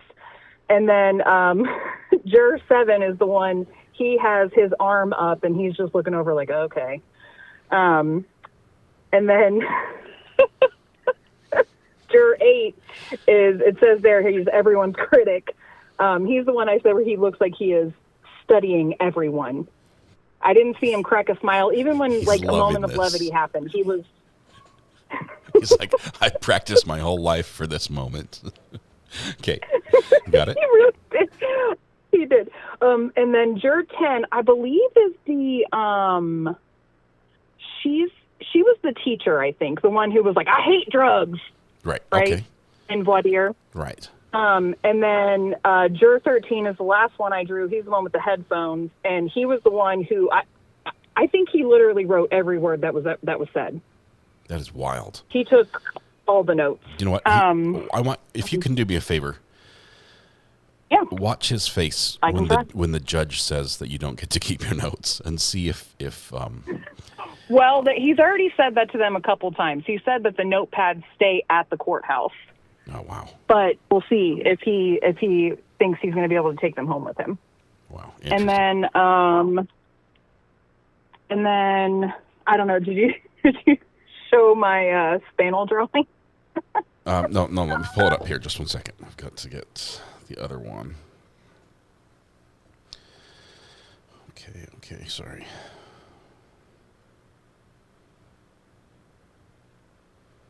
Okay, it just came through. Give me a second to share it. Airdrop to my MacBook Air. There it is. We'll just put it over the existing one. And also, I was able to give Justin, the court clerk, my cell phone number, so he's going to text me when the verdict's in. Oh, sweet! I was going to say, if you can text me and let me know, or call or whatever, that would be great. That was my follow-up question to where did you get your chair. Also, can I put my number down so he can text me when there's a verdict? And they were like, yeah, absolutely. He walked over and handed me an index card. Awesome. Can I just permanently write my number on Justin's list? No, just kidding. Please. Maybe I can be friends with Justin, and Justin will tell me when there's good stuff coming through. Yeah, well, Angelo says, Legally Blonde, this is the best ever, and I want to be your friend. So this is cool. Now, let's talk a little bit about court, because with the detective, it got a little spicy at the end. That exchange got a little bit heated. Yes. It was kind of awkward to be in the courtroom. That picture is so accurate. I'm just looking at Detective Spanel. That is, I mean, I've got the video. I can see, I could go back and compare the two, but you nailed it. He was a little more Yoder than like Cowardly Lion in like IRL, but I did the best I could. You can totally see him pretending to be a homeless person, though. Pretending to live on the street. He had the hair. Yeah, it was amazing. It was amazing. I mean, the effort that some of these officers go to. And maybe he was in costume there, and out in real life we just wouldn't recognize him. So. Yeah, but have you seen his buy report? No, but I think everything that we want to know, it was on the report. I think so too. Yeah, like everything, like his. And I think it's kind of shady that they didn't put it into evidence. Do you know why I think it's not in? I think it exposes the names of confidential informants. Come on now, they can't black those out. I don't know. I mean, how many times have we seen that in a trial? I think it's not just the name, but if you knew which confidential informant, which buy it was, where the location was, or things like that, they'd be able to connect the dots, and suddenly you put somebody who's helping at serious risk. So then my next question is, do you think defense lied and said, well, we didn't get it, or didn't realize that they had it? I think they knew 100% that they had it. I think his questions were perfectly crafted to say, and you just didn't include that in your subpoena, in your request for a subpoena for the car or whatever. No, they're not going to include that in a public record document. You know, the judge, the way he said, hey, we're just let you know, jury, defense does have it. It's not going to be evidence. This was clearly something that was handled in a motions in Lemonade a long time ago. But okay, I could see that. I think defense tried to play it for the mileage they could get from that. But that makes sense. Yeah. Well, but then why do that if you know the judge is going to turn around, or someone's going to turn around and sell you out to the jury? What else? I don't know. He pulled some weird stuff like, oh, have you ever heard of fingerprint? Like, come on, man. This newfangled technology. You can actually tell if it's somebody's finger. And the whole, I loved the juror. If you watched the jury selection, there was one juror who was quite literal, and he was saying, how would you be able to determine if this was my pen if you were doing an investigation? And he's like, well, if there was a receipt. He's like, well, never heard that before, but what about fingerprints? And he's like, no, fingerprints wouldn't tell me if the pen belonged to you. It might tell me if you've held it. But it was my guess is that was either, like, on my jury thing, either juror 7 or juror 13. Yeah. Juror 7, I could tell every piece of evidence that he was super into, because he would come to the edge of his seat, and then if he thought something was BS, he would sit back and cross his arms, or he would put his arm up on that ledge and, like, kind of scowl. But I believe that juror 8 is the one who has been just ready to be a juror his whole life, is going to be the foreman. Like, he was just so, his face was, I would never be able to lie to a man like that, because I would, no matter what, I would be like, he does not believe me. Wow. Like, his face just says no. Well, I have to tell you that we've done a poll about how long the jury will deliberate, and 48% I voted in it. say less than an hour, and in the 1 hour to 2 hours, also 48%. Only 3% think that we might get a first thing tomorrow morning verdict. Oh, I'll tell you right now, juror number 4 ain't coming back tomorrow. She was over it before the trial started. She's like, she Judge, was like, oh. Is it too late to give you my note from my employer that I'm an essential employee and can't be excluded from work? Seriously. Speaking of essential employees, how weird is it that the juror who didn't show up for jury came in with a face mask on? I think that's strategic. I think probably his I thought it workers' was comp lawyer suggested that. But at the same time, it's if he's going through something or has some sort of contagious thing going on, then thanks for taking. Well, then why didn't he use that as an excuse? He said he had some medical and he tapped to some papers, but it sounded like he was saying I'm out on work disability, which usually is not like I've got a cold, right? Those two are not the same. Sick leave and work disability are different. He was concerned about working jury duty and getting paid for it and getting in trouble because his company is still paying for him to sit at home and recover from whatever it was he's suffering from. Is that what it was? I mean, like, I heard something about, like, getting paid or whatever, but he did gesture towards his back a lot. I don't know if you guys could see him, but, like, when he would talk about, like, I'm out for work, he gestured towards his back. We saw a but little he bit. did stand there with, like, all the confidence of, like, his hands on his hips. Like, he was totally confident in his, like, not showing up today. Yeah. His lawyer, if his lawyer told him you don't have to show up, wow. Yeah, his lawyer sounds like a putz. Yeah, I'd be worried about my law license if I was giving out advice like that. But no kidding. I don't have a law I'm license to worry surprised the about. judge didn't ask for that. Like, your attorney told you not to? Can like, you give me his number? Sense. Let's make a little three-way call right now. Yeah. Let's have a talk with him. On the record. But, wow. So, the defendant hasn't shown a lot of emotion that I've seen. We can't see him a lot because we only see him when, somebody talks on that side of the room. But when we do see him, he's pretty much just, like, calm, collected. Was the person in front of you? Yes. Is that Molly? Yes. She has shown a lot. She's been shaking her head at times. She doesn't like the way the story that the state has put together about this series of events. But I had that in my notes. But yeah, I'm surprised the judge didn't say something to her, because like, aren't you not supposed to show like things like that? And not just that, but the prosecutor, when she like in her closing, when she would talk about Molly, she would gesture towards her, and I know for a hot second the jurors were like, is it the one in front or the one in back? Which one's Molly? And so I just like intentionally would just look very clearly at the back of Molly's head, like, Molly, like, not me, that's one? Molly. Molly? Yes, we're all looking at Molly. That's interesting. Interesting. Well, I think you're going to get a buzz on the phone here, probably within, I'd say 40 minutes. I'd like to say within the first 40 minutes. hour. So we're 20 minutes in on Well, deliberation. that's probably not enough time to go and get some food. Although I did have, I don't know, I can't remember what it was called, something that Reverend Beasy suggested for lunch from Wendy's, and I highly suggest everyone run and go get it right now. Okay, not a sponsor, go ahead. Oh, that's right, not a sponsor. Right. It was called, hold on, I'm going to get there.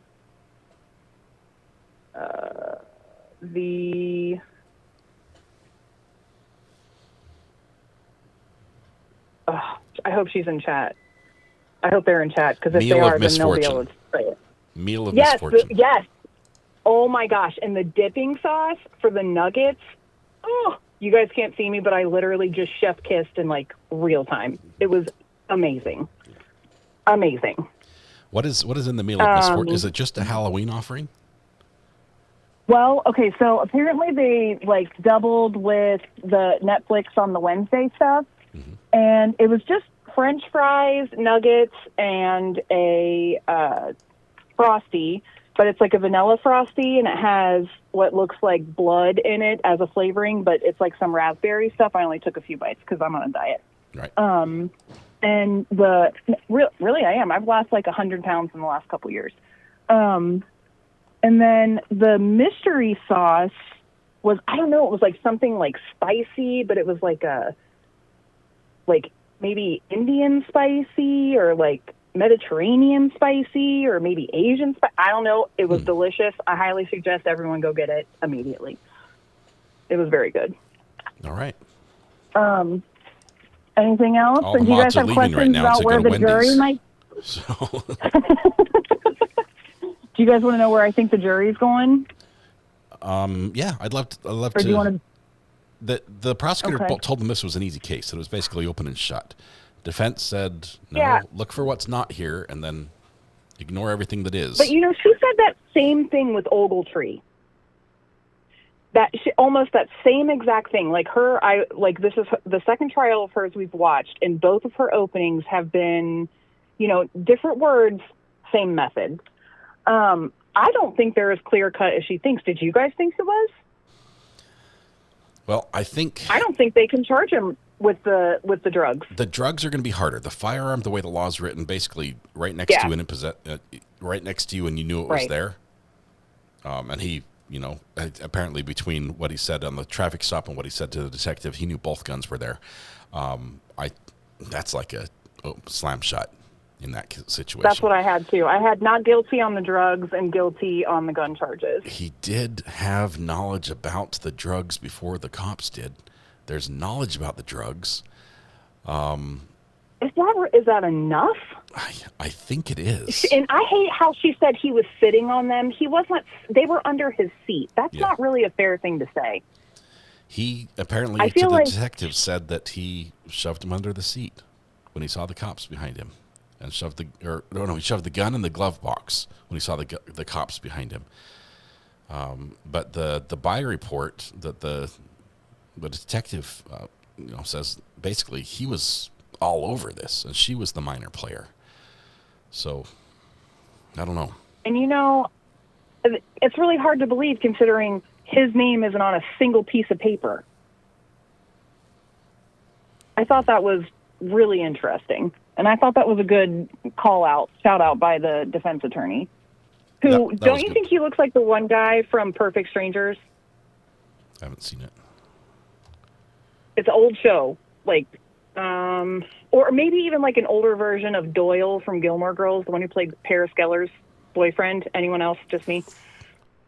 Haven't seen the show Perfect Strangers. I grew up without a what TV. About,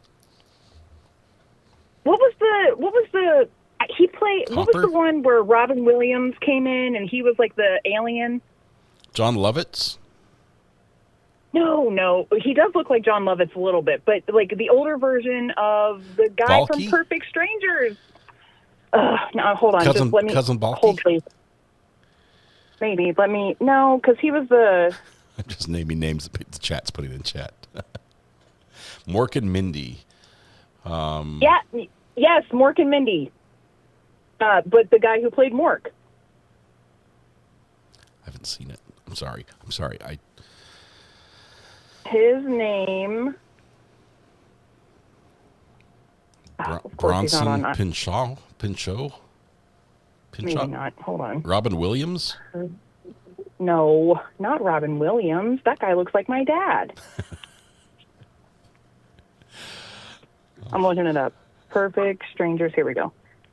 His name, oh my gosh, you got to Google Mark Lynn Baker. Literally Google him or pull up his IMDb picture. I absolutely nailed it. I need a gold star. Mark Lynn Baker. Linn. Lynn. Okay. Linn. I did Y, but I as in igloo. I see it. Not with the mullet that he's had, but no. The shorter hair. Right. You tame the hair a little like, bit, and that is spitting image. Yeah, I'm telling you, I nailed it again. Someone should call me when it comes to time to like casting people for trials. That's my Jimmy Jam. Anyway, okay, so do you guys want... If there's going to be any holdback on this, it's going to be juror 7 up in the corner, the one who is, sitting with his hand on his face, or juror 4, who is FML and the rest of the world. I think my guess. Here's the problem. A pound of meth is a lot. This is a lot. It is a lot of meth, and I think a lot of jurors like ice balls. Literally, like he went out and grabbed some snow and made a whole bunch of snowballs and then put them in a bag. Yeah, I think for jurors that don't use drugs, assuming that all the jurors have not had first-hand experience with drugs, and even if they had, that is a lot of drugs for one person to have, and it might be really hard for them to look at that, even with doubts, and say, yeah, not guilty. See, the fact that they followed them up to Dayton under the pretense of it being Molly, and then they followed them everywhere. Like, everything was about Molly. Like, it just, to me, they did a good job making me believe that the drugs were Molly's. I would say he's an accomplice, a conspirator, and because of that... But was that one of the options? I think that's the law. I mean, if you participate in a crime, if you participate in part of it, then you're guilty for all of it. So this is like being the getaway driver? Yeah. He was even though he was just a passenger princess, he's still going to be guilty, maybe. With the piece, I mean, he's not just like, oh, this is my Uber. I mean, he's got a little more. That's true. And they do have prior buys from him that they monitored where he was buying and selling. That's how they set this one up. So that makes sense. The buy report. I was thinking BI, like buy. Yeah. It was BYE or BUY. This is why I'm legally blonde. That's cool. Oh gosh. All right. Well, I will. Do you have more questions? I was going to say I just really like this courtroom. as the defense attorney Me walks too. back into the courtroom. I saw him just briefly. He does look quite a bit like this guy. The personalities in this court are fun. The judge is fun. It sounds like they click well together, even though we've got like a different court recorder than we normally have because of the jury selection for other trials that's going on today. But it has pretty good audio. We get to see all the evidence. This is a court I want to return and visit often because of that. Me too. Maybe when I go in there, I can see what else they have lined up. Yeah, just casually, just ask, what longer trials do you have? Do you have any? Yeah, have any big I feel like I have a good rapport, especially with Justin. Yeah. I feel like Justin was very eager to be like, yes, of course I will call you and let you know when there's a verdict. I feel like Justin has my back. That's awesome. Justin is the magistrate, right? Nope, that hit. Oh, no, Justin was the young clerk guy. He's the one who does the oath. Okay. And then he walks the jury in and out. Yeah. Okay. Sounds good. Awesome. Well, I know you probably want a little bit of a break thanks, as well. So. Okay, yeah. One of the best. Legally All Blonde, right. thank you very much. Yeah. The drawings were spot on. I appreciate all your you're watching. Look forward to seeing a verdict here. I think there will be one. I think the jury's going to be able to reach a verdict on Me this. too. So. I'm just going to sit in the parking lot, I'm afraid. All right. Good luck. All right. I'll talk to you guys later. We'll Bye. see you. Bye. All right. All right. Ask her if I can get her number. Legally Blonde, are you okay with Red Pen reaching out to you or vice versa? I do facilitate some connections that way sometimes. Drawing should be part of the year-ending show. It's for those of us that are stick figure artists and nothing more. Those were great drawings. Legally Blonde's outside the courtroom now, watching chat. She's in the parking lot. Check Discord, says Legally Blonde. There you go. Done. Can we watch Jose while we wait? Possibly. Let's see what we can do here with Jose. I believe, correct me if I'm wrong, only Law, I think only Court TV had this one. Where all did you see the Jose Soto?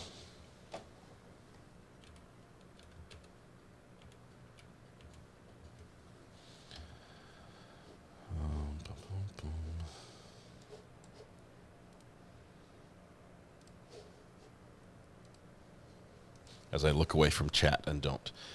Court TV had it.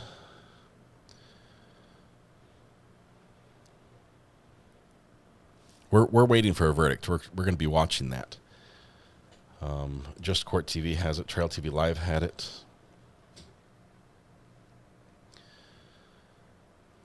Let's see.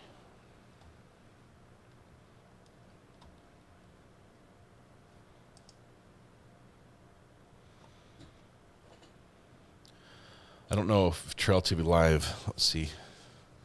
Chris and Aaron, are you guys still here?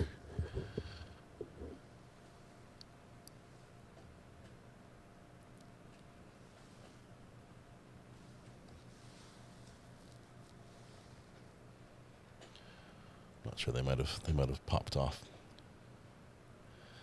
Yes, and please use. Okay, thank you very much. I appreciate that. You guys are amazing, by the way. Let me pull this up.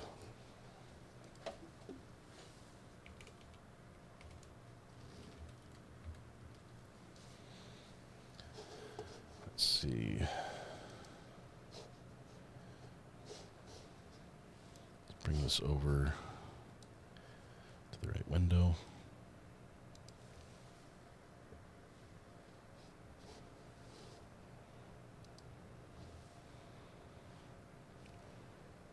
Chat TV Live has a great.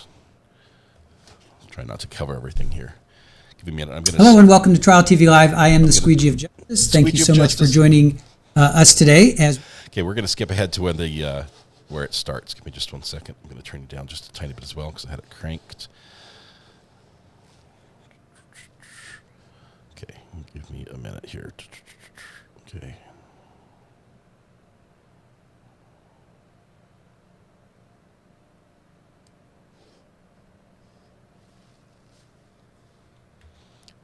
Neighbor is mowing my lawn. That's Judge comes down. Let's bring out the defendant. Move up in this top corner.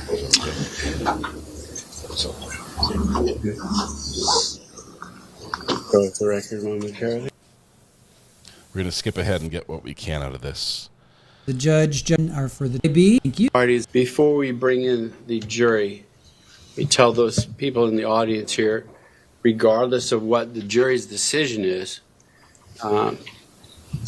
it's very important that people do not react emotionally to it. We have to remind ourselves of two things. So number one, the jurors are conscripted to be here. They're not here by choice. I think this was the verdict. And two, okay, hang on, is very much reflect. This was the Spencer hearing. I think they were watching the verdict first.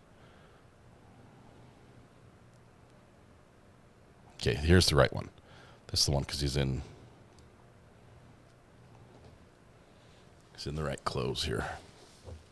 Hearing from both sides, one last chance for both sides to say, yep, he's in his orange.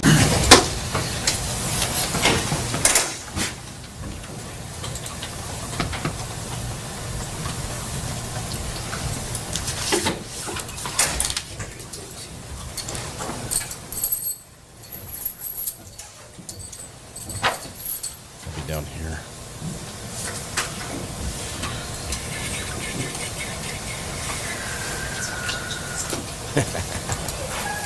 One time we need to do this live. We've got to do this live.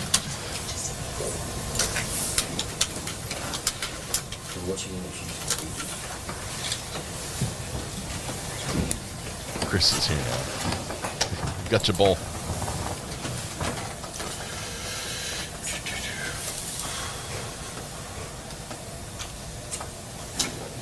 Let me also see if I can get the timer on here. Source 2 is going to be 7. There we go.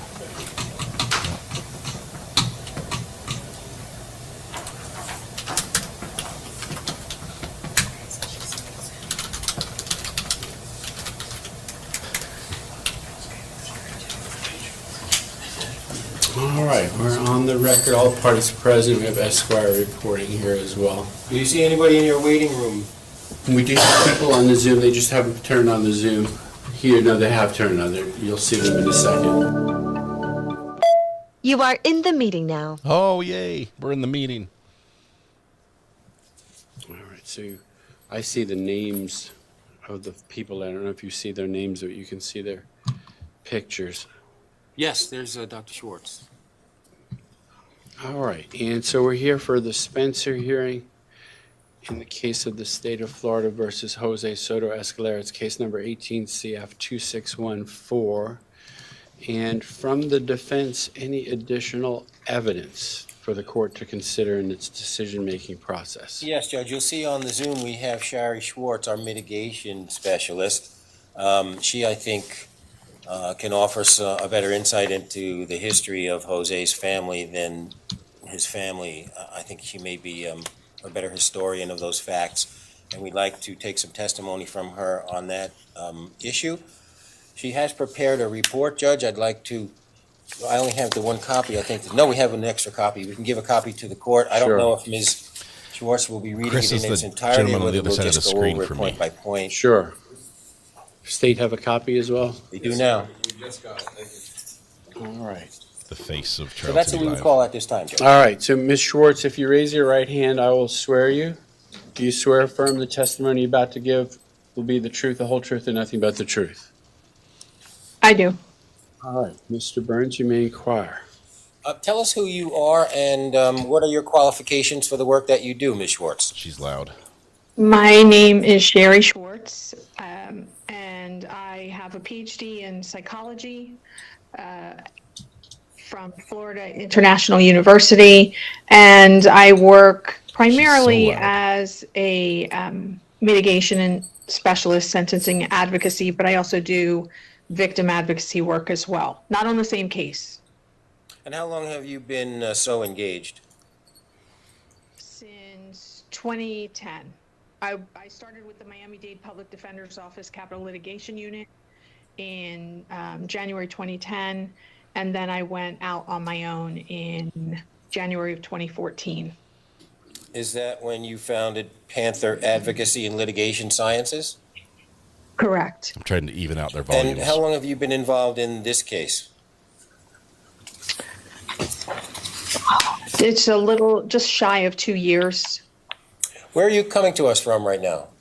I'm on a cruise. I am in West Virginia working, not on vacation, or I would be in court. And Very I good. apologize for that. No, that's fine. Do you have the report that you prepared with you? I do. I just have it off to the side, unless you wanted me to read it, or did you just want to ask me questions? However you want to do it is fine. I'll just ask you some questions, but I'm going to kind of run through it topic by topic. If you want to refer to it, go ahead. Just let us know if you're doing it. Okay. I first want to address the title. It's a biopsychosocial report. What exactly does that mean?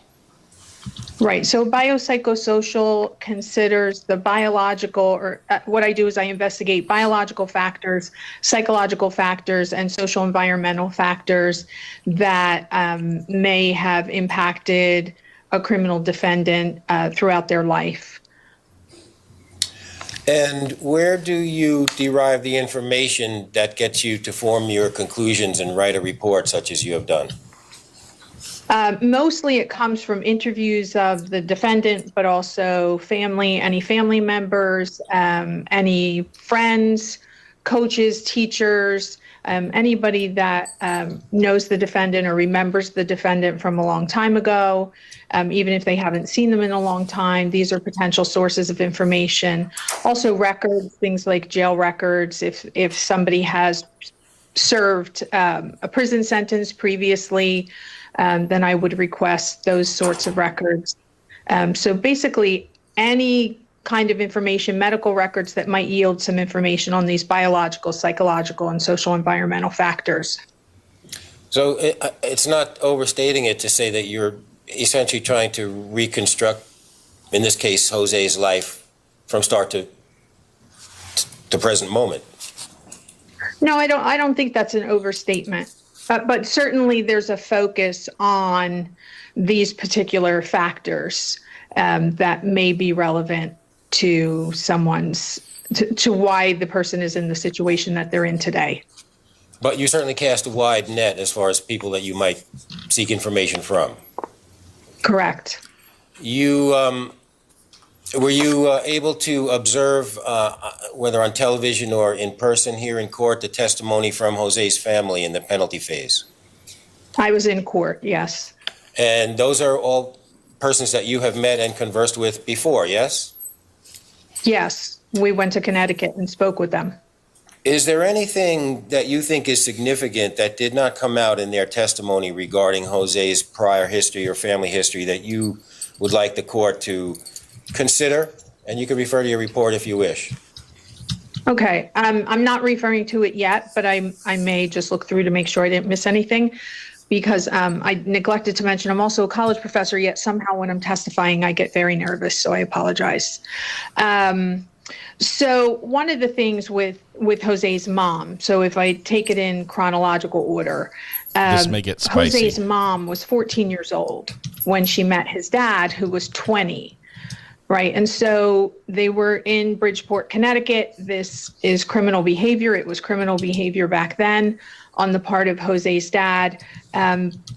Mom winds up pregnant with a son that was not Jose. He had an older brother who only lived a few months. Dad, Concepcion Soto, when she got pregnant, they left the state of Connecticut. They went back to Puerto Rico. Well, not back, because she was always in Connecticut since she was a little girl, but he took her to Puerto Rico where his family was. She had the baby there, but they were in an area of Puerto Rico where there was no major hospital. She's a child herself. She has no car, no access to transportation, hardly any money, and the baby became sick. Dengue fever was an epidemic at that time. Oh my goodness. And that's what the baby contracted. That's terrible. And depending on who you ask, if you ask Jose's dad, he'll say that the baby was just sick and passed away. But of course, if from mom's side, he wouldn't take her and the baby to the hospital. His family was not very helpful, and the baby died at home in her arms. And by all accounts, she was very, very different after that. So she gives birth when she's 15. This happens when she's still 15. A few years later, she becomes pregnant with Jose. She's still young. She's 17. She gives birth to Jose at 18 and then makes her way back to Bridgeport, Connecticut. With Jose? With Jose, yes. And he was just an infant at that time? He was an infant, yes. Little less than a year. And so did Concepcion, the father, return also to Connecticut? He did at that time. Did he stick around? No, a short time after they separated, he was a bus driver in Connecticut. He didn't live very far. To hear him tell it, he had a wonderful relationship with Jose and Jose's younger sister. But the reality from multiple collateral interviews is quite different. It's that he was in town, but he was pretty much absentee. He had abandoned the family. So he was not somebody that the kids or Miss Carmen Escalera could count on. And Concepcion had indicated to you earlier in the case his willingness to come and be a penalty phase witness. He backed out at the last moment, is that correct? Yes, and we got two different reports. He told one member of the family that he had contracted COVID. He told another member of the family that he had a stroke. What about alcohol or drug use in the family when Jose was growing up? So Carmen, presumably to deal with the trauma of losing Jose's older brother and then having to be a single mom, and they came from meager means. There's no shame in that, but they really didn't have very much. And to deal with her pain, the trauma, whatever was going on with her, she began to drink heavily. And this was noted by her family, her sisters, Jose's cousins that were in court. And so she didn't take care of the kids, Jose and his sister. They were living in the same building. The family all lived in the same building. It was a close-knit family in that regard. But Jose was raised or living in his aunt's homes in the building. What was the source of income? Who was working what jobs? Do you know? I don't know everything, and I honestly don't know if Dad paid any kind of support. Okay, we've got to pause everything. I don't think that he... We've got to pause because Legally Blonde just gave us an update, which we have to cut to, which means we get to do this. I'm not sure we've ever had this much notice. This much notice.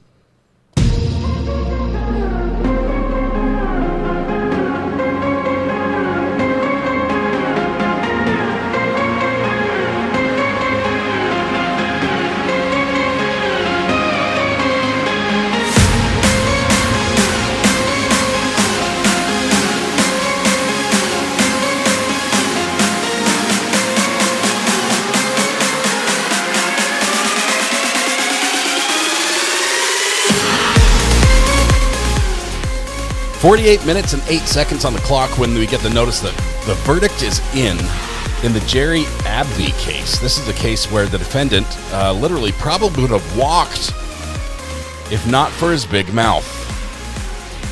I know I'm leaning guilty here, and I think it's because the jury has heard everything they need to hear from the defendant in his own words as he sat on camera in front of the police officer and said, "The gun is mine. The drugs are mine. Everything in the car is mine. As a felon, he shouldn't have guns. Shouldn't have had a pound of meth either. But this one-day case seems to be open and shut for the jury, as with just less than an hour of deliberation time, they've returned a verdict. The judge now taking his seat. We're just waiting for sounds to come in right now. So, our court watcher, Legally Blonde, there in the back of the courtroom. Thank you very much for giving us the heads up.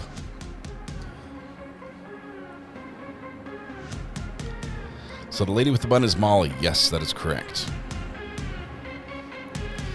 Bev missed by 12 minutes. I picked less than an hour. Half of you picked right.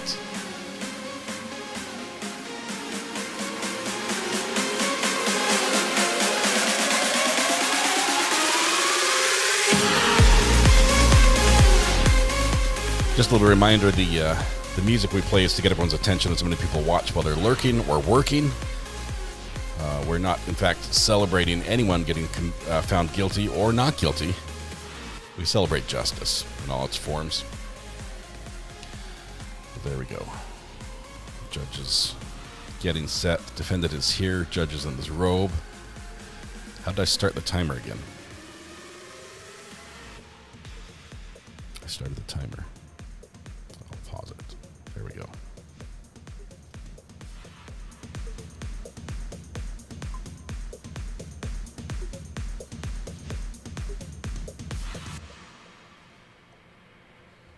All right.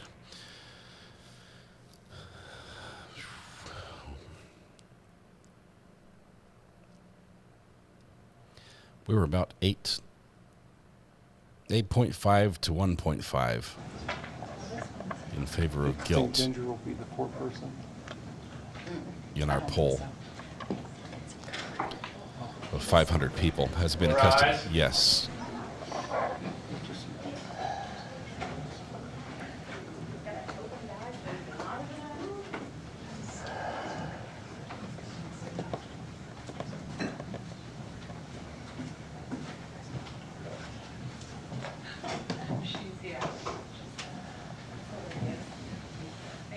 Thank you. Please be seated. Mr. Smith, I see you're holding the papers. Are you the foreperson of the jury? Yes, sir. Can you tell me, has the jury reached the verdict? Yes, sir. Could you please hand the verdict forms to Justin?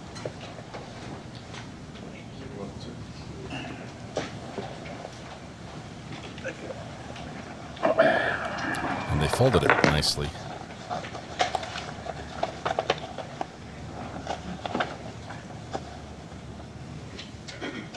Judge reviews the verdict form for completeness.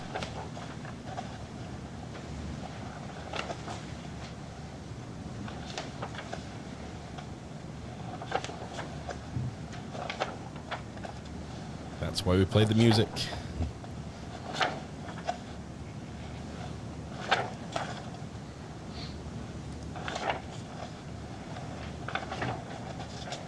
A lot of pages, 5 counts on this one. 5 charges.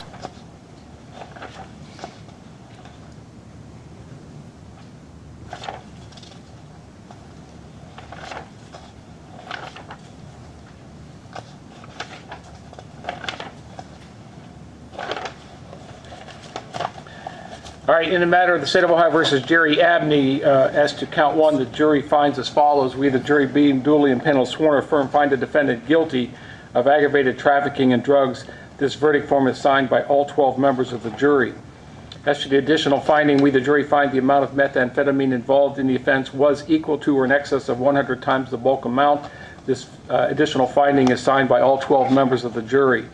The first specification to count 1, we, the jury, find the defendant did have a firearm on or about his person or under his control while committing the offense. This specification is signed by all 12 members of the jury. The second specification to count 1, we, the jury, find that the amount of methamphetamine involved in the offense was equal to or in excess of 300 grams. This specification is signed by all 12 members of the jury.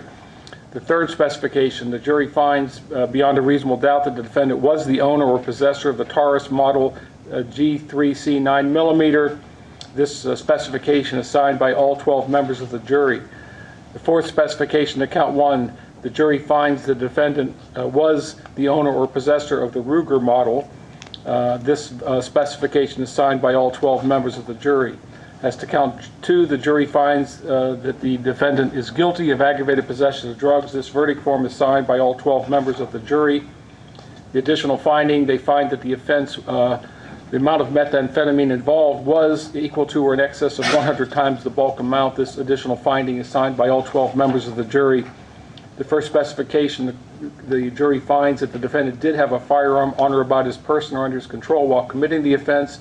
This specification is signed by all 12 members of the jury. The second specification, the jury finds that the amount of methamphetamine involved was equal to or in excess of 300 grams. This specification is signed by all 12 members of the jury. The jury also finds that the defendant was the owner or possessor of a Taurus. This specification is signed by all 12 members of the jury. The fourth specification, the jury finds that the defendant was the owner or possessor of the Ruger. This specification is signed by all 12 members of the jury. Verdict as to count 3, the jury finds the defendant guilty of having a weapon while under disability. This verdict is signed by all 12 members of the jury. The specification, again, the jury finds the defendant was the owner or possessor of the Taurus. This specification is signed by all 12 members of the jury. The second specification, the jury finds that the defendant was the owner or possessor of the Ruger. This specification signed by all 12 members of the jury. The jury finds the defendant guilty of carrying a concealed weapon. This verdict form is signed by all 12 members of the jury as to count 4. The additional finding, the jury finds the weapon involved was a firearm and was loaded or for which the offender had ammunition ready at hand. This additional finding is signed by all 12 members of the jury. The first specification to count 4, the jury finds that the defendant was the owner or possessor of the Taurus. The specification is signed by all 12 members of the jury.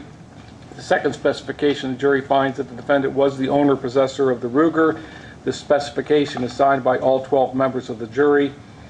As to count 5, the jury finds the defendant guilty of having improper handling of a firearm in a motor vehicle. This verdict is signed by all 12 members of the jury. As to this first specification, the jury finds that the defendant was the owner or possessor of the Taurus. This specification is signed by all 12 members of the jury. And the jury finds that the defendant was the owner or possessor of the Ruger. And again, this second specification is signed by all 12 members of the jury. Does the state wish to have the jury polled? No, Your Honor. Does the defense wish to have the jury polled? No, Your Honor. All right, ladies and gentlemen, that concludes your service as jurors in this case. You have my thanks and the party's thanks. At this time, you are released from all of the instructions. You can talk about the case with anyone you'd like, and you're free not to talk about it with anyone if you'd like that as well. So right now I'm going to send you back to the jury room. Justin's going to return to you your electronic devices, and Pam's going to give you excuses for your employer or whoever for today's service. And I'll be back in just a moment to thank you personally for your service. So you are excused. All right. Pam's got a list of excuses you can use to get out of work. Guilty across the board. All the aggravators found.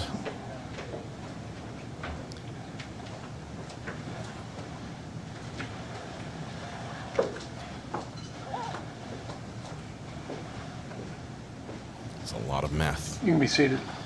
I think the jury took the whole time rather just than signing proceed with things. sentencing, I think it's prudent that we set this for a conference in about a week. We have the second indictment that needs to be either scheduled for trial or whatever's going to happen with that case. So, Mr. Engel, I'll let you get a hold of Jennifer and schedule it. Let's say a week or so. Set it for a conference on that new case and the status on this case. Okay? There's no sense in proceeding with sentencing until we wrap up the other case. I don't think you want to do them separately, do you? No, I think that makes sense. Okay. All right, let's do that. All right. Thank you Your all. Honor, as a procedural matter, the state would ask that his bond on this case be revoked. Was there a bond set on this case? I'm sure there is. I don't know what it is as I sit here, but he never had his bond revoked. So Okay, the bond on this case, the second indictment, first in time, is revoked. Thank you, Your Honor. All right, thank you all. And with that, they are done. We'll be in touch. There's a lot of charges. He's got a lot of charges on this one.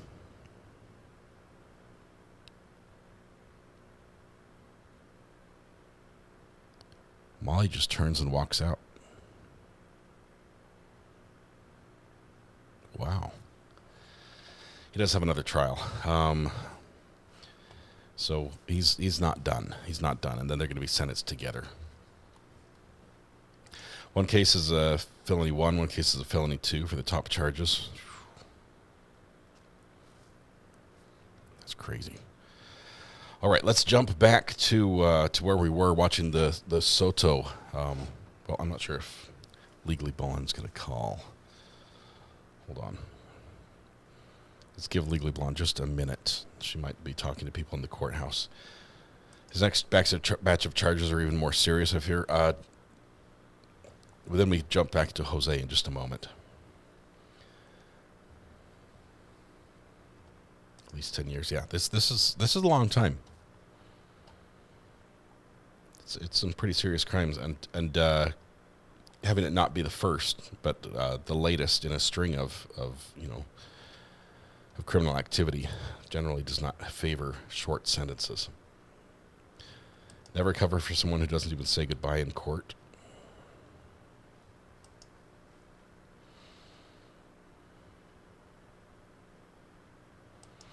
Let's watch Jose. Oh my goodness, look at the time. Hang on one second. Call from Legally Blonde. Hey, Legally Blonde. Where did the time go? Next. Sorry, I know, right? It's 5:30 in the afternoon. We'll have to watch. We'll watch Jose man. in the morning. I have to go back and listen for the verdict music. That's like the worst thing about being in here is you don't get to hear it. And it was playing. Thanks, gentlemen. Have a good day. Thanks for the heads up. That was wonderful. Yeah. It was just enough time to get a little message and a little blurb about the trial before the judge was ready to talk. But wow. So the other issue that he has is possession for stuff that they found on him the day he was arrested. I don't know if that's the same day or what. I mean, I guess it is, but it's something else. He said he might have a little weed in my pocket or something like that when he was being walked back to the police car. Yeah, he did have but a that's knife. not illegal The knife's here. not illegal. The weed's not illegal. No, she said it. Listen, I talked to Molly. Molly said it was drugs. Yeah. Okay. So I don't know which drugs. Did Molly say anything to him after this was over? She just turned and walked out of court from what we saw, but Yeah, she just turned and walked out. She was kind of upset in the hallway. I kind of patted her. So it's hard to walk by someone who's sad and not offer them some sort of something. But yeah, she said that it was drugs of some sort. The next one. So, and I asked inside about if they had any good things coming up. And they're like, "Oh, you just missed a really good one." And I was like, Ogletree? And they were like, "Yeah, did you watch it?" And I was like, "Yes, I did." Yeah, that's why I'm here. Yep, that is awesome. Like, yes. That's really cool. Yep, so that's that. I can't believe that. 5:30, I'm on my way home and I got a verdict. Yeah, all in one day. Thank you. I realize Pretty good. You've got like an hour commute to go to and from courthouse. That's no small thing. I do. Thanks for doing that for us. Love. Hey, I had a blast. I love that you had a blast doing it. But it's just, it's amazing. It provides a very different experience for us when we have somebody who's eyes and ears in court and can explain some things that we're sort of left guessing at. And obviously the jury reactions are things we rarely get to see. So I hope I talked about them enough. Next time I'll do better if I need to. it was fantastic. It was great. We love. Here's what I say. Jury service, the judge has a lot of respect for jury service. He says next to military service is the highest service you can provide to your country is serving the jury. And I agree on that. It is a serious thing. I'm grateful for people who show up to jury service and are willing to put aside, prior biases and opinions and sit as a juror, as somebody's peer and judge them against the law. It's amazing. I have so much respect for them. But at the same time, it's always fun to try to get in their head and see what are they thinking and what makes them tick. What are they thinking right now? And what are they doing back there in the jury deliberation room? So amazing. Well, the jury foreman was not who I anticipated. It was actually the guy who was on the edge of his seat and back. And he looks like, okay, do you remember remember Grandma's Boy, the movie, right? Where he's like, yeah, but but it's a sweet car, right? I can't remember his name. His name's like Nick something. Yeah. That's who he looks like. I've got a sound effect. That's not him, but it might be what you're talking about. I understand. No, that's not it. I was kicked back, taking it easy. Is it that one? Let's kick back. No, don't you remember Grandma's Boy? He's like, I have the not dude watched comes over to movies. stay the night. He's like, I don't know any of these movies you're "Come on, referencing. man." He's like, my roommates are going to get me a CB so I can talk to other car beds, but he's a grown man and he's talking about his parents that he lives with. Okay, you really need to watch Grandma's Boy. It's hilarious. It is a great, make your soul just crack up laughing. That's cool. Okay, so that's it. Hey, I will Legally see Blonde, everyone in chat tomorrow. thank you so much. This was awesome. I'm glad you had a great Yes, time doing it. I had we a sure blast. enjoyed it as well. It Yep. added to our experience a ton. I can't wait to do it again. My last preschooler heads out this Friday, so I'll be scot-free to go to court whenever.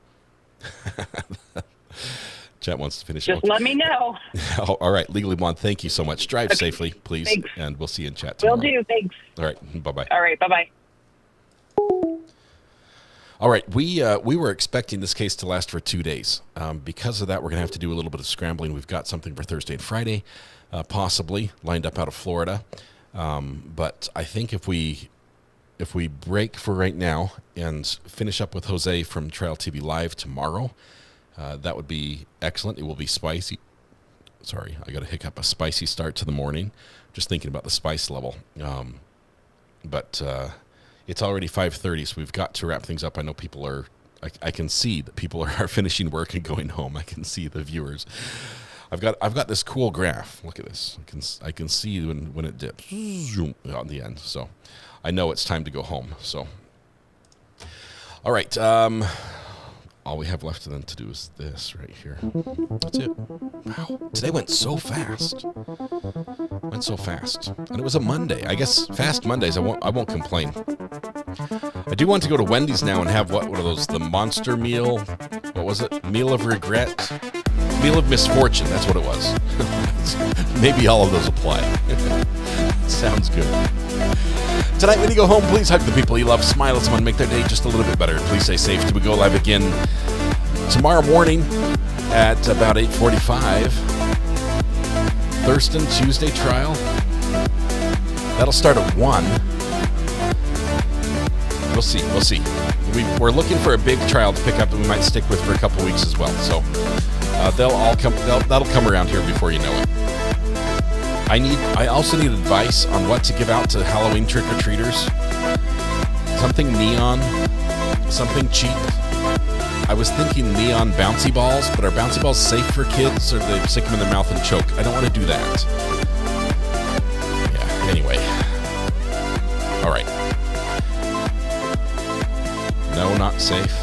What if they're extra big bouncy balls, like 2-inch? I don't know.